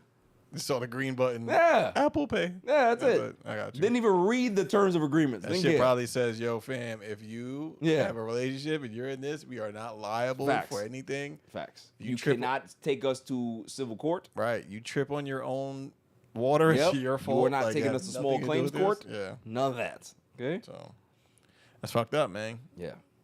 But he stood on it. Listen, I do the same thing. I ain't gonna hold you. Like, you think that you coming home and like, oh, honey, how was the concert? Oh, it was all right. When you know what happened. The sad shit is, Auntie went viral, Facts. and this is the funny shit, and that shit look crazy. Yo, wild, bro. But homie probably said, "I was waiting for this motherfucking out. We got him," and pushed the button right there. I respect it. So he set her up. Hell yeah, big time. Because guess what? Think about it. And you can't prove that in court. People don't like. People gotta understand when you're older and you're like with somebody and y'all married. Like, people say they're gonna get divorced. But it never really They happens. don't really get divorced. They'll split the fuck up for a while. They won't speak to each other for 6 years. Right, and you'll live separate and live two separate lives. But technically, y'all still married because that shit is mad expensive. It is. When somebody calls, hey, it's divorce. Like, this is it. That means They're willing to pay. I'm getting the fuck out of here. Yeah, yeah. And it's worth every dollar to get the fuck away from you because I got an out. Good point. Gotta That's, love it. That's a great point. And he can go hang out with the Luka fan and the nose job guy. And Who wants to hang out with the Luka fan? the Luka fan just needs some friends, but he's probably a cool guy. He's crying. I'm just saying, he needs a pick me up. He needs some friends to get him out That's of the what I'm house. saying. So it's like, hey guys, what you doing? I'm like, Because you know what? Going back to the Luka video again, that guy, the fact that your woman would film you crying, that's violation. and then edit it. Yeah. You know what? I side with him now. Like, don't you take a man's vulnerability and use it against him and put it on social media? And edit it. Yeah, that's nasty work. with music, sad music. Men don't want to be portrayed crying on screen. We don't do that. We hold the pain in, okay? And then we go to our car and cry. That's what we do. Or go to the work bathroom and go put our hand through the sheetrock. That's what we do. We don't cry, especially because of sports. Nah, she violated. She violated. But yeah, listen, Unc stood on his square and got the hell out of there because yeah, you can't trust that. There's no way you can trust that. I'm sorry. Like there's a certain decorum that you can have. You can like the be in the presence of a star and this is your person and all that stuff. But that's crossing the line. That's crossing the line. Is it crossing the line, Silent Assassin? I don't think. Is this like a new video or is it a little older? I'll send it to you. Because I don't know if I've seen this. I've seen it with like a few other celebrities, but I don't know if I see the Usher one. Also, too, like I don't. Usher have been breaking up families for generations. I was just like, don't people generations. have like what is it? The pass? Like, what's the term? Like a celebrity or something like that. Like couples would be like that. Hall pass, yeah. Nah. Like you don't think like that? No. Hall pass situation. No. I'll have to see it. No. Yeah, nah. That's not that. No. That shit is like, that's different. Yeah. This right here was like it's a hall pass if Cause y'all outside and y'all link up and it happened. Boom. Oh, I bumped into. Cause what Unc said was, yo, she ain't never respond to me like that. You understand what I'm saying? Like he ain't never see her do that. So all of a sudden you outside and you do that, you for the streets. Yeah. You for the streets. It's real shit. You for the streets. And it's viral. Yeah. And it's not like somebody say, yo, bro, I saw Auntie out there doing some nasty stuff. Like, you viral, bro. And the world saw it. Whole family. Yeah, everybody. so everybody calling him like, yo, what is this? Like, yo, we ain't never see Auntie like this. Like, what's going on? And then he says, I ain't never see Auntie like this neither. Ursha, baby. Streets. For the streets. Moving on. Power Rangers writer calls casting a black actor as the Black Ranger and an Asian actor as the Yellow Ranger was a mistake. So, Variety magazine says, head writer Tony Oliver admits it was such a mistake to cast a black actor to play Black Ranger and Asian actor. So then, none of us were thinking stereotypes. When these casting decisions were originally made, the series kicked off August of '93. During the show's casting, Oliver said that the Black Ranger seemed to have the swagger of the group, and the Yellow Ranger was the peaceful one who tends to be the conscious of the group, which were looking for actors to have these qualities. So, listen. I believe him. I do. Believe him. Because I'm a Power Rangers fan, and I got to believe that you didn't do this in spite. However, the other side of me, he knows what the hell he was doing. Ain't no way you was gonna put the Black Ranger or what's my man's name? What was his name? What was the name of the show? Black dude. Power Rangers? No, the guy. Zach. It was Zach? That's the Black Ranger. Yeah. There's no way he was gonna put Zach in a red suit. You wasn't gonna do that. But in that time, it was Crips and Bloods. So you really couldn't put him there or there. That's fair. He could have been the Green Ranger, but then I would give him too much power. And in '93, they wasn't giving blacks too much power. And they wasn't letting the Green Ranger be the star of the show. No. But did you know that show, what we saw, and what it really was two different things? What do you mean? Every time you saw them in the suits and they're fighting, and in the Zords were two different shows. Yeah, no. That was the Asian version is when they were the in Japanese version. Yeah. Sorry. Was a whole nother show. Yes. It had nothing to do with fucking Power Rangers. Correct. They just did voiceovers and all that shit. Correct. And then the teen shit. All the fighting, the majority of the Zord fighting was all dubbed. Some whole other shit. Yeah. Not even non-existent. Oh yeah, I knew that back then. Yeah, had nothing to do with Power Rangers. Because you can tell, like when they were in the suits in like Angel Grove walking around, suits mad crispy, right. Like the helmets is mad crispy. When they fighting, they all scuffed up and thin. Like what is going on? We know that this is not y'all, but it's fine. We're not gonna make no fuss about it. We love the Power Rangers. That was the illest mixtape ever Yeah, that ran. it There's was two great. different shows. And they said, yo, take some of this shit Yep. and put it with this bullshit that we're doing. Yo, we have all of this. I have all of this free like B-roll. footage, Yeah. B-roll. We're gonna use it all. We're gonna use it They all. fucking They make they it only brilliant. probably filmed about 6 hours of real. Yo, 6 hours of bullshit. 6 hours of real content for 20 years. That's what he did. That's it. That's nasty work. And they ran it up. And Yeah. they stole that whole shit. Ran it over there. up for $1 billion franchise. We love it. You too young to know about Power Rangers. I understand. I watched it. Did you? My brother watched Which it. one? Which one? I don't know. You the need to old ask him. one. Yeah. Yeah, you need to ask him. There's only one. Well, two. Like the first one, you got Zeo. I I'll don't know. have to look. Zeo was fire. Rangers in Space was fire. I didn't watch that. For original Power Rangers. And you had the Thunder Rangers. I didn't watch that. Yes, you did. Watch the Thunder Rangers was the same I Rangers. stopped watching. They just had the different Zords. What's the other shit you put me on to? Super Samurai? Superhuman Samurai. Yeah, that's pretty good. With Matt Lawrence. Yeah, fire. That shit was Servo. good. Servo. Yeah, My that guy. shit- That was good too. That theme song's still fire. That shit was hard. We're gonna. Yeah, there you go. Yeah. That's I was OGs. like, Let me see. Yeah, hell That's yeah. OGs right there. Yeah, it's a completely different. I had show. all them toys, boy. Yo, my mom almost died for them shits. Yo, listen. Real shit. Yo, you didn't grow up in the time, Silent Assassin, where people used to go to toy stores and get into fist fights for their kids. Like, there'd be one Power Ranger box left. You not walking out of here with that. You're going to have to come up off of that.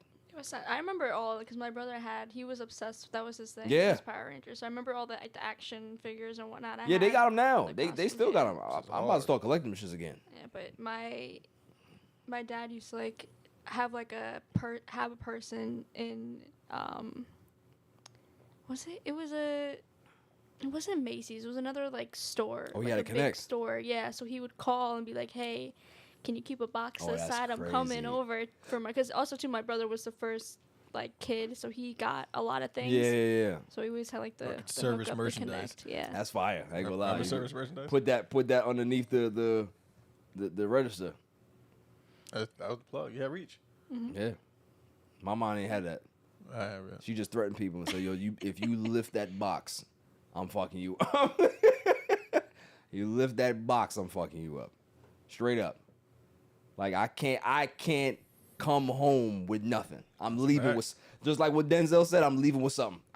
I'm leaving with something. Whether I'm taking a piece of your ass or I'm taking this box. I'm leaving with something.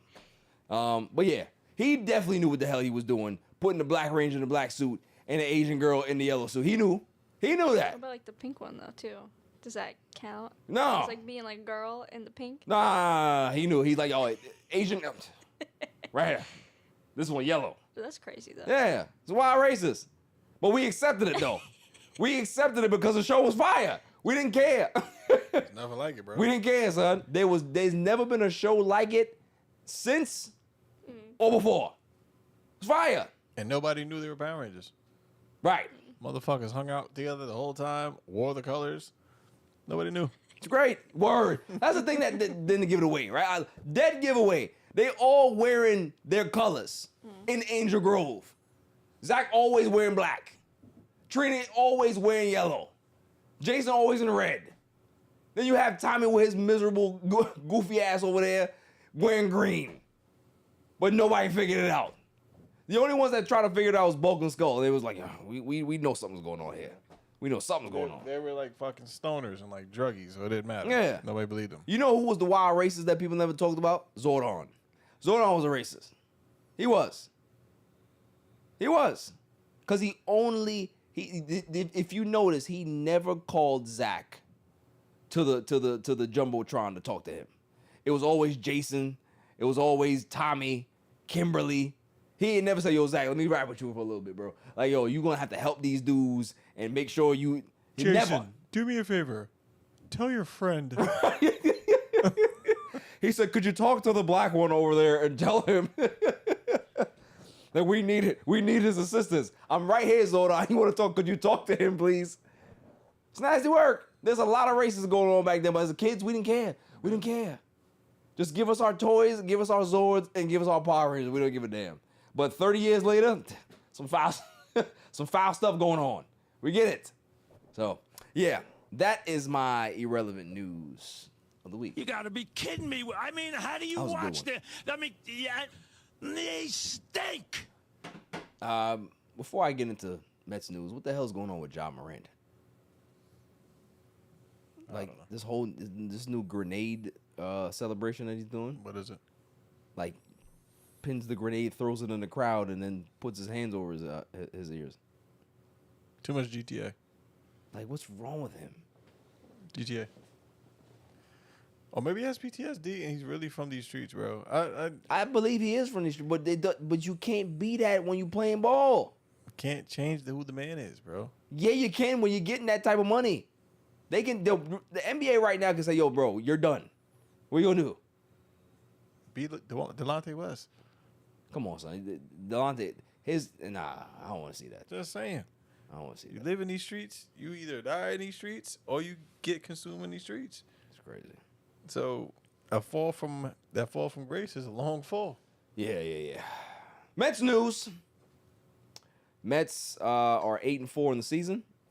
They finished up their homestand 5-1. They lost their last game to the Marlins. Got shut out 5-0, but Tyler McGill played well, pitched well. The walks kind of plagued them that game. Our defense still looks like garbage. I don't think that Soto is trying to press too much, and that's a good thing. I don't need him to think that he can be able to hit 50 home runs every game. Just do what he's doing. If you get a pitch to hit it. If you don't get anything to hit, then let them walk you and let Pete do his thing, because Pete has been on fire this entire, the start of the season, these first 12 games. I think he has 15, 16 RBIs in the first 12 games of the season. So he's doing exactly what, a lot of people expected him to do. I've been a big critic of Pete. I didn't even want him to be a 3-hole hitter, but he's learned how to be a lot more disciplined to be a 3-hole hitter. Like the last 2 years, we didn't see much plate discipline from Pete. We saw his IQ in regards to what he's swinging at just drop off the table.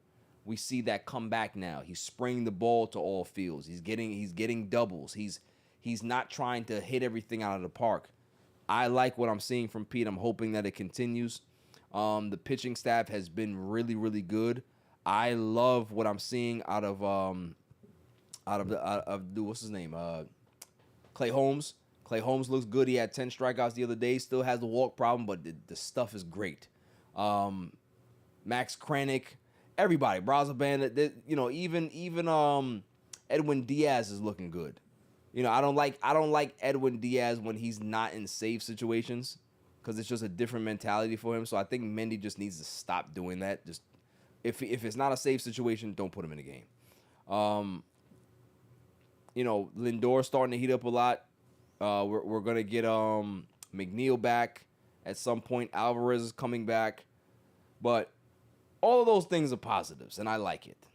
And Met fans are excited right now. We're optimistic. The team is looking good. The Braves suck, which I love. Continue to be as bad as possible, because I can't stand the Braves and I hate their fans. But I have to get this off my chest, because it wouldn't be me if I didn't. Send Brett Beatty to Mars. I don't want him on this team anymore.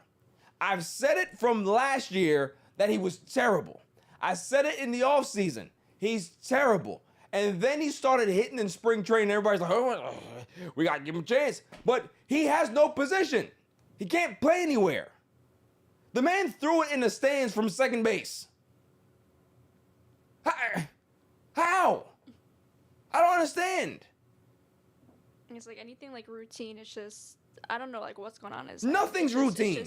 Yeah, everything, it just takes off or whatever. It's like a simple play, toss the ball over, but no, he just wants to chuck it. And then his brain doesn't work, and I've come to a realization, Silent Assassin, right? I've come to a realization, Claw. He's not a Major League Baseball player. He's just not. You've gotten so many opportunities. How many more opportunities are you going to get for the same team before they say, okay, this is it? Mm-hmm. Okay, that's it. Okay, send it. Like, it's over. It's over. To think that at some point, this man was our number one prospect in the entire organization. He was a top 5 prospect in all of baseball. When? Where? How? Listen, I don't like to say this because he's still what? He's 25, 26 years old. Like, he still might have a chance to turn it around somewhere. Not here. Because here's the problem. At this stage in the Mets organization and where he is in the Mets organization, he can't go back to the minors. You can't send him back. He has options, yes, but you cannot send him back because his confidence is shot. You have to DFA him at this point. That's the only option. Let some other team go get him. Colorado, Anaheim, somebody else. He can't play in New York. Some guys just cannot play for the big stage, and that's fine. He might have to go down to Tampa and play. That's fine. Go down to somewhere where no cameras is on you, where you can make as much errors as you possibly fucking want to. But you can't do that here. Not for a team that's trying to contend for a World Series. And playing second base at that. Like, what the hell is Mendy doing? Why is he playing so much? I understand you're trying to give the kid confidence, but you got to know that it's over. It's over. Yeah, I'd read something quick today that Mendoza and the front office still do have some belief in him. So I don't For know, what? I don't understand like what they're seeing, you know. All right, let's. Yeah. Here's the question that I have for you, Silence Says. Think about this. McNeil's coming back soon, right? Where does he go? Yeah. He has So he's going to be on your bench. He's going to do starter. spot starts. So a kid that's having rep issues, confident issues, you're going to stick him on your bench. It's just like ruining, you know, even for him, like I wouldn't even want that for him. Just ruining his, everything's going down even further. Yeah. Just sitting there, not playing, you know, watching, you know, so. Yeah, I think at this point I agree. It's time to move on, put him somewhere else, and see how he does. You know where he's supposed to go. China. All right? Send him to China. Send him anywhere. But he can't stay here. It is like concerning because if you look at everywhere else he's been like excelling, except the second he comes up here, it's just He a forgets different player. everything. Yeah. So there's something mentally I think going on, or I don't even know what it is. He Right. just can't play here. And how much are you gonna continue to invest in this kid when you're literally a team that's looking to win a World Series? You're not a developmental team right now. Yeah. If this was the Mets that didn't have expectations of winning, keep them there. Because it's not gonna hurt you. You are in a race. You want to win a World Series. You cannot do that. Yeah, they can't risk those games. Like, because I would say, like, at the end of the line, it's always, like, a game or two for the Mets. Yeah. So you can't risk that. Like, granted, yesterday they got shut out, but that play that he had 2 runs, I think 2 or 3 runs score on that play wasn't a good look. And at that time, it was a 0-0 game. Right. So... You don't know what yeah. could have happened had he not did that. Yeah. Mets could have probably rallied and scored a couple of runs, and they might have been able to beat the Marlins. But the fact that you do that, what that is a confidence sucker from a team, right? Like, you know that somebody is bad, and you're trying to be a good teammate, but you know he sucks. And the first instance that he does some bullshit, you're going to be like this. That's your first reaction. You got to try to keep it together, but that's what you're thinking in your mind. This motherfucker, yeah. And he knows it. Yeah. That's the thing. The person that messes up always know that they mess up. They know. Like, you feel like the embarrassment Right. down. So the elephant's in the room. Everybody just quiet. Everybody talking. As soon as you come down the steps, everybody quiet. You know. You know they talking about you. And listen, he's won. Vientos got figured out too. Yeah. He's been like the past game or two. He's definitely been more selective, but he's the type of player that you don't know if he's gonna come back and play what he did last year. Like, could have been just granted he was a top prospect, but it could just take one off situation. They're completely lost it. Yeah, I remember. Yeah. He had got called up early, struggled, Yeah. and then came back, and then he went on that tear. Mm-hmm. So I'm gonna tell you this, and we've talked about it already. There's a monster coming. Mm. His name is Ronnie Mauricio. That's all I'm saying. If Vientos don't get it together, I got somebody who can play third base and who plays a damn good third base in regards to defense and can be able to hit 35 home runs. It's that monster over there. So you keep screwing around. Keep screwing around. The fact that Vladdy has signed his contract now, right? Mm-hmm. He's out of the way. We're going to talk about that. But Pete looks like he's going to be our first baseman, which means that send a Vientos to DH right there.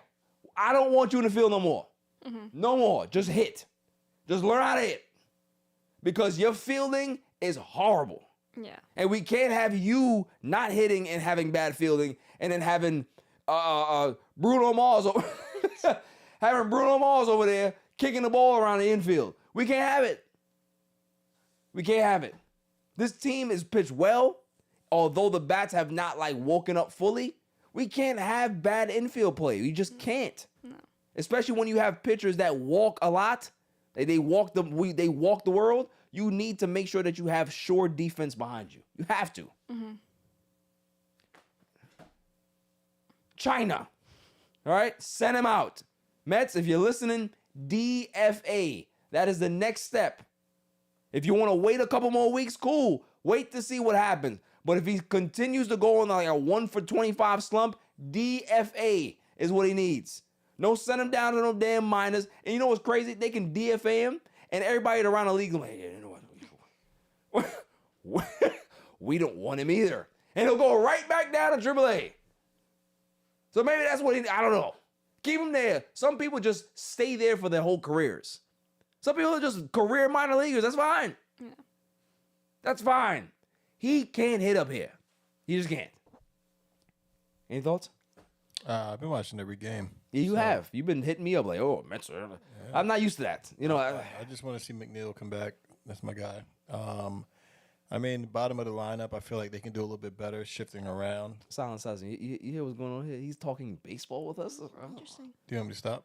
No, continue. You sound like you know what you're talking about. Fucking ruin it. I just need the bottom of the lineup because we shift. I mean, it's a little weak. I do like Marte. Marte's good. I like where they moved him up. Listen, I like Marte and Winker. I love both of those guys. Yeah, I like them. Like that's where it goes. You know what I'm saying? Like even I like Siri. Huh? I like Jose Siri. Yeah, Siri's great as far as for a wraparound. That's beautiful to get back up to Lindor. So I just feel like I don't know. You just make a little space. Maybe the whole weak point is the fucking second baseman. You got to go. Yeah, that's the weak point. That and Torrens is hot and cold. Yeah. Hot and cold. I don't hate him. Singer, he's gonna be. The sad part is that when Alvarez comes back, Singer's gonna go right back down. He's gonna be in Trader Joe again. Back in groceries. Yeah. So I'm looking forward to it. It's been a great time so far. I'm looking forward to going to a few games. We're definitely gonna go to a couple on games. All Evens budget. Listen, but you know what's crazy is that she goes to games and she doesn't call us. She just posts pictures, and we know that she's at Citi Field. Sounds about right. It's like come on now, she knows she can't bring me because she has to buy me 3 beers, and she won't do it. She gotta buy both of us beers. 6 beers. Yeah. You know what 6 beers is? Like $80. It's a lot. Yeah. More than that. 6 beers. 20 each. If that, yeah, 20 each. Yeah. So $120 plus. Just make sure you're not buying no glizzies, right? We don't condone those. Yeah, I don't eat those. We don't condone those. Shake Shack, I'll take. They got the best Shake Shack in the city. I have yet to have it. The best. The Shake Shack that's across the street from here, garbage. The one that's in downtown Brooklyn by the Barclays, garbage. But the one in city, that's the best. That's the best. Yeah, I don't know. It's just extra that flavor on it. It's just extra. Yeah. You never get anywhere else. But you know what it is though? Like what I've noticed about that Shake Shack that's in there is that it's not like like salty. Like all the other Shake Shacks are salty as Yeah, hell. yeah, yeah. They just douse salt on everything.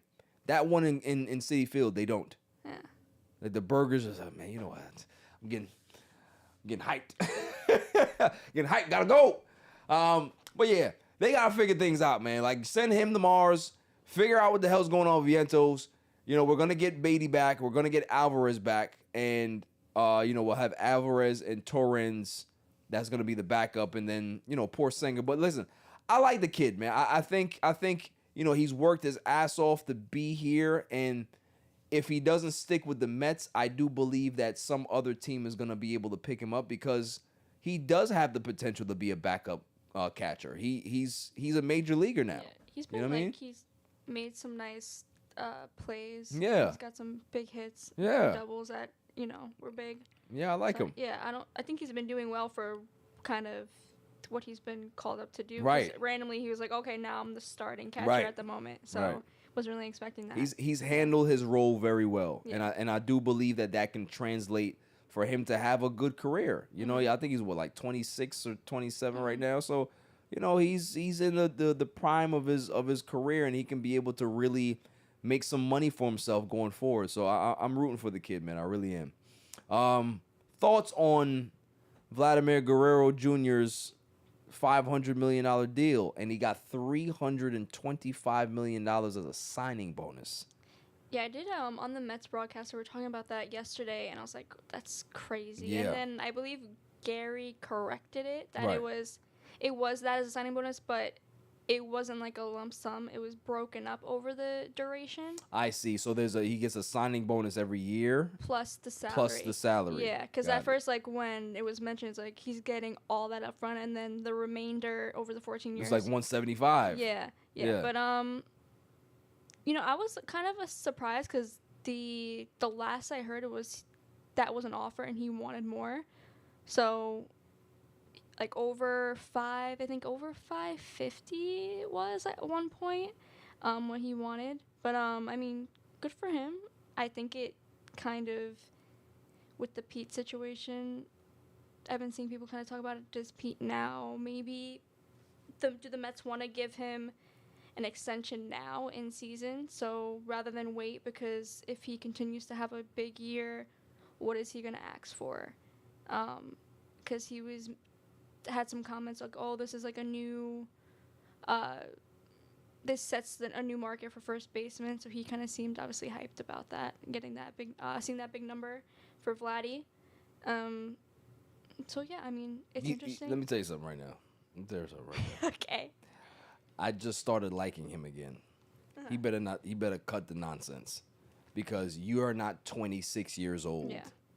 Right? That's the reason why he got 15 years, because he's 25, 26 years old. That's the only reason. Like 30-something million dollars a year, cool. You are already 30.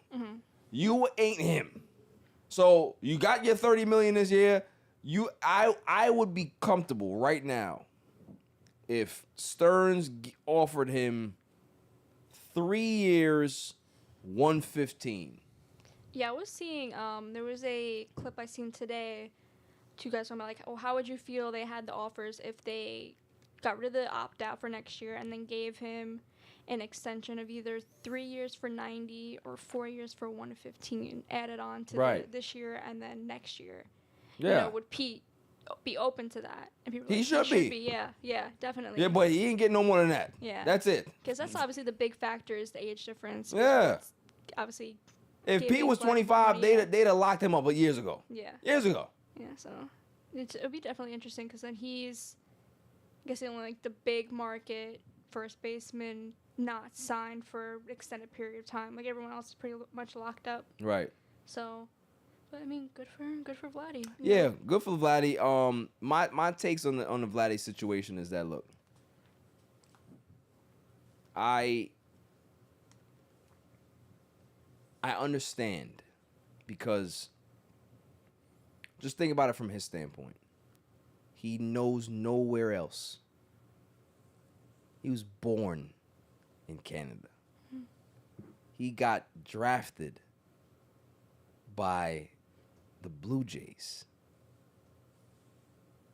he's never had to leave Canada and got his and playing baseball. So for him, I don't need to leave. I could be able to get my money, be happy where I was born and raised, and play baseball.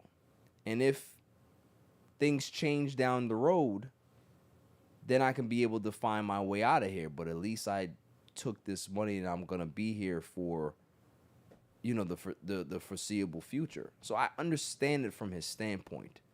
Was it shocking to me that he agreed so quickly?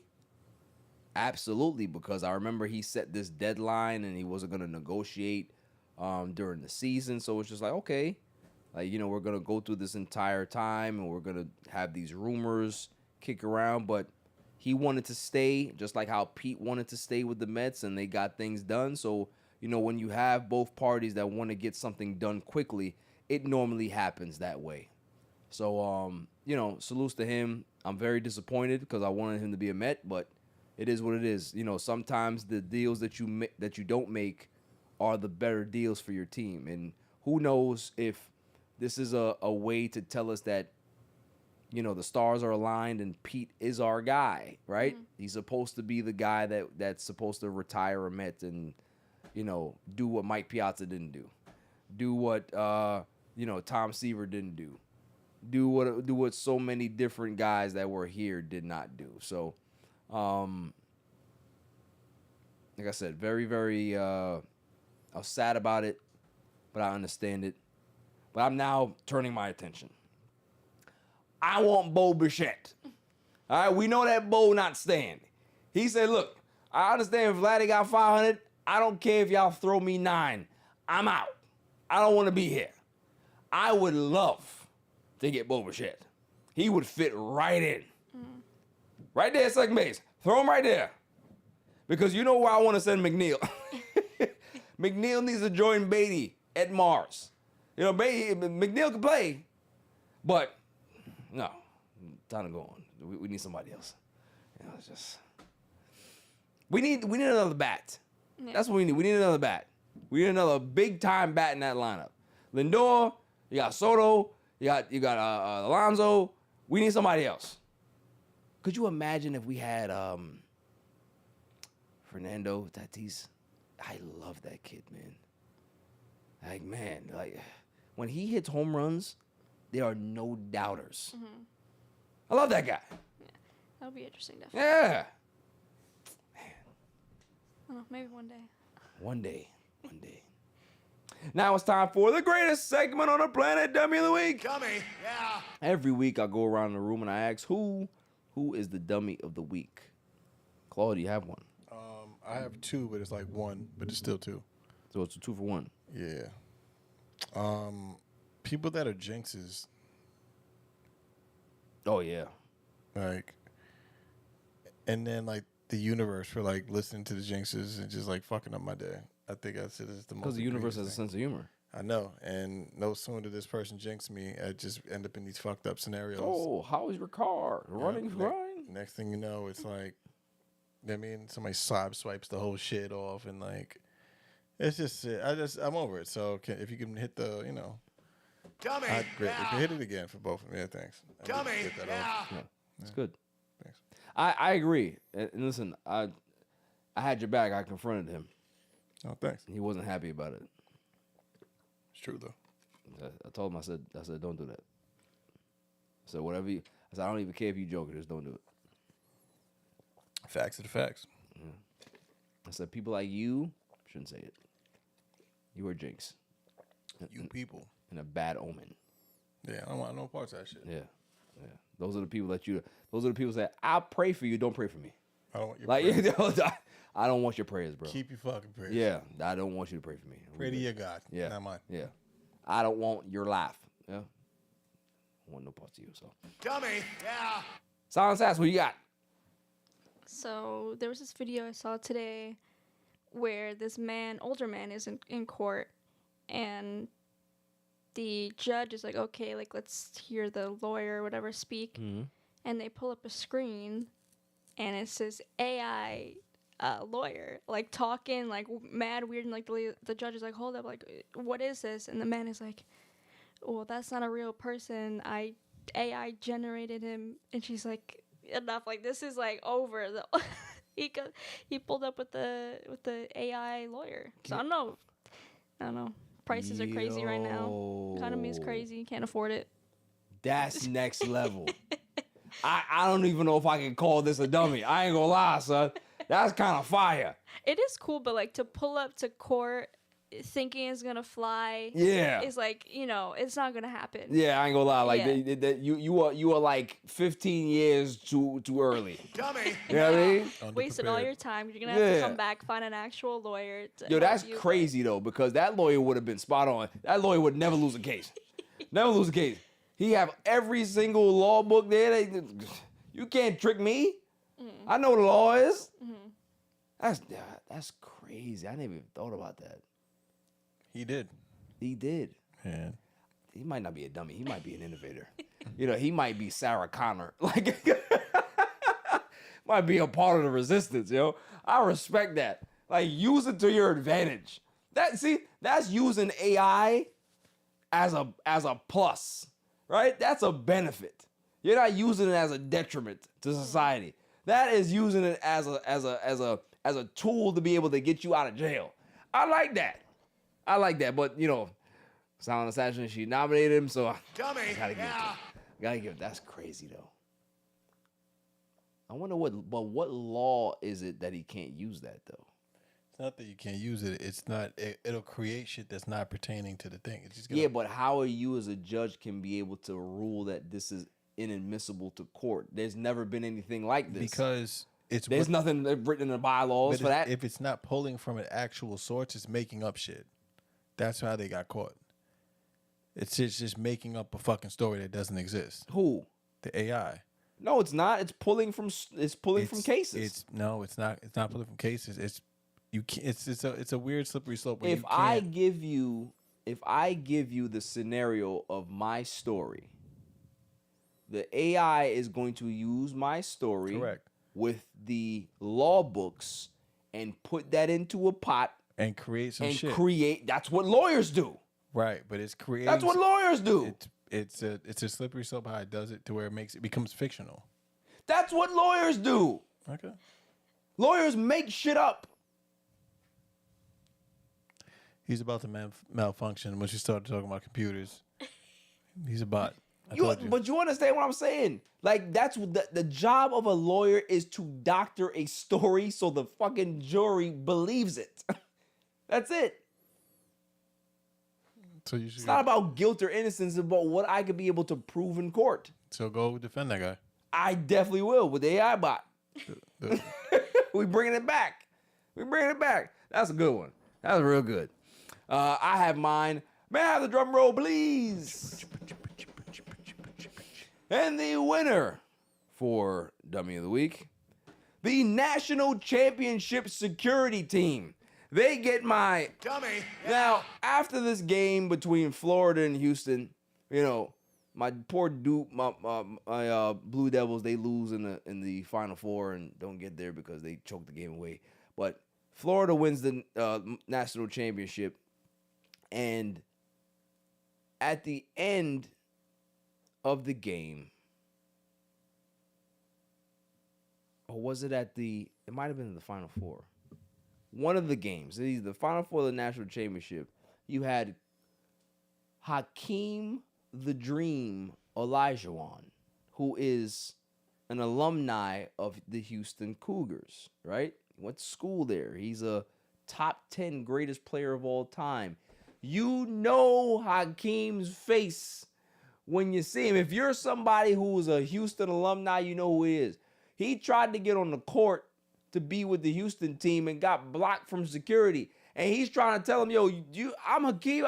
I'm the Dream. Sir, you can't go. What? What is happening? Well, how are you a security guard and you don't have the people that you're supposed to pass? Like, if you see this guy's face, just let him in. This is not some tall ass old senile man that's just trying to walk on the court. He's a basketball player. Let them on. I don't like that. I don't like the fact when you have to go somewhere and these security guards go hard. They go hard when they're supposed to know who the hell's supposed to go in. I don't understand that. Y'all one job. Yo, what's your name? You on the list? Okay, cool.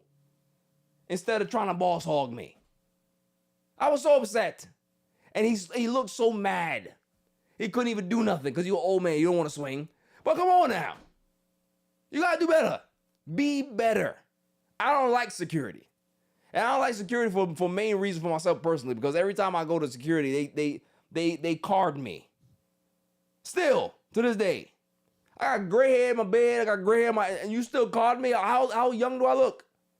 I don't like that. Use your eyes. Use your common sense. And understand, you ever go to TSA? Right, you go to TSA and you have a haircut, or your hair is different, or you're older and your car, your actual passport is still active, but you took it when you're like 18 years old, you're now 26. They look at your shit like, they call somebody else over. It's the same person. I just got a different haircut. I'm smaller. Yes, I put on weight. You want to say that? Yeah. You want to call me fat? Fine, do that, but pass me. Come on now. I don't like security, man. The fact that you're gonna stop Hakeem the Dream from going on the court, and you go home and say, "Yeah, this old man was trying to get on. I strong-armed him. I showed him who's boss." And then they see you on the camera. And it's like, yo, do you know who you strong-armed, you dumbass? That's Hakeem the Dream. I like security. Silent Assassin, she doesn't like security either. When she goes to the concerts, she just like bombards the security, pushes them down. Goes to go see the talent backstage. Yeah. Yeah, it's true. It is. I don't know. They just give me anxiety. To be Just honest. make sure that you don't get arrested. Okay? No. Just don't do anything crazy. I don't want to see you like Auntie. Don't be like her. Okay? That's all I'm saying. That is it for the show. Claw, Hey, you have a kind word of the week. I do. So we already talked about people who can't drive. Realistically, bro, and this is a sad one. Peace and love to everybody in DR Oh man. that took that loss. I think Octavio Dotel. Yeah. You had so many different people that lost their lives, man. Yeah, and it was, it's granted, it's a tragic story. Apparently it could have been avoided, but at the end of the day, salute to all, family and everybody I have out there. I hope everybody's well and fingers crossed. Yeah. We get through this. Yeah, I think they're still finding people, unfortunately. It's not easy. Not easy to be, a family member of somebody that's in there, and you never want to imagine that. I have a PSA. I know you always tell me not to say it, but I can't help it because I have a platform and I have to. When you have people that are out there that are literally tanking your economy in front of you and then telling you that this was the plan all along, and you have people that believe it, this is why we're in the situation that we're in, is that people need to start to wake up and understand that you're being bamboozled by the highest levels of scum and scumbags and billionaires out there. These are people that you trust to handle your finances or control the country. All they care about are themselves. They're billionaires. Billionaires don't care about anybody but themselves. That's why they're billionaires. They cut corners. They have government contracts. This is what they do. And the fact that you have a president that wants to go out there and have these tariffs, and then China says, all right, we don't need you. Go ahead and keep doing what you're doing. Oh, no, not, yeah, I'm going to put a delay on it for 90 days. Okay. And then you have people saying, well, I still don't know what a tariff is. How about you educate yourselves? We learned about this in school. We understand how they work. It's not hard. A tariff is a tax on you. The country that gets the tariff put on them, they don't pay it. We do. Yeah, there's 150% tax. So that means that you're paying it. It's that simple. Tariffs were designed as a way to deter you from buying a product. Back before the income tax system was in. It's that simple. We don't want these expensive products coming in, so we're going to tariff these products so the people that buy them don't want to buy them anymore. They'll buy here. But guess what happens to you trying to bring back American manufacturing jobs? Who the hell are making zippers here? Because the people that would make the zippers, you actually kicked out of the country. And on top of that, even if they weren't kicked out of the country, they wouldn't be doing it. You know who would be making those zippers, Claw? AI bots. Yes. You know who else would be making those zippers, Silent Assassin? 3D printers. Nobody's opening up a factory to make zippers and pins. It's cheaper to get those stuff somewhere else to keep the world trade going. You do somewhere else, we got something for y'all. It's cool. That's the way it goes. But you think that we can go back to the 1800s or the 1940s? No. But we all know what this is about. So if y'all don't understand, trust me, I do. Keep your eyes open. Make sure that you make good investments and make sure you go to the ballot box and you vote the way you're supposed to vote. And maybe next time you wise up. That's all for the show. Claw, good to see you. Silent Assassin, good to see you. I don't know when we'll be back, or it'll be Monday, Thursday. Silent Assassin will let me know. But until next week, stay safe,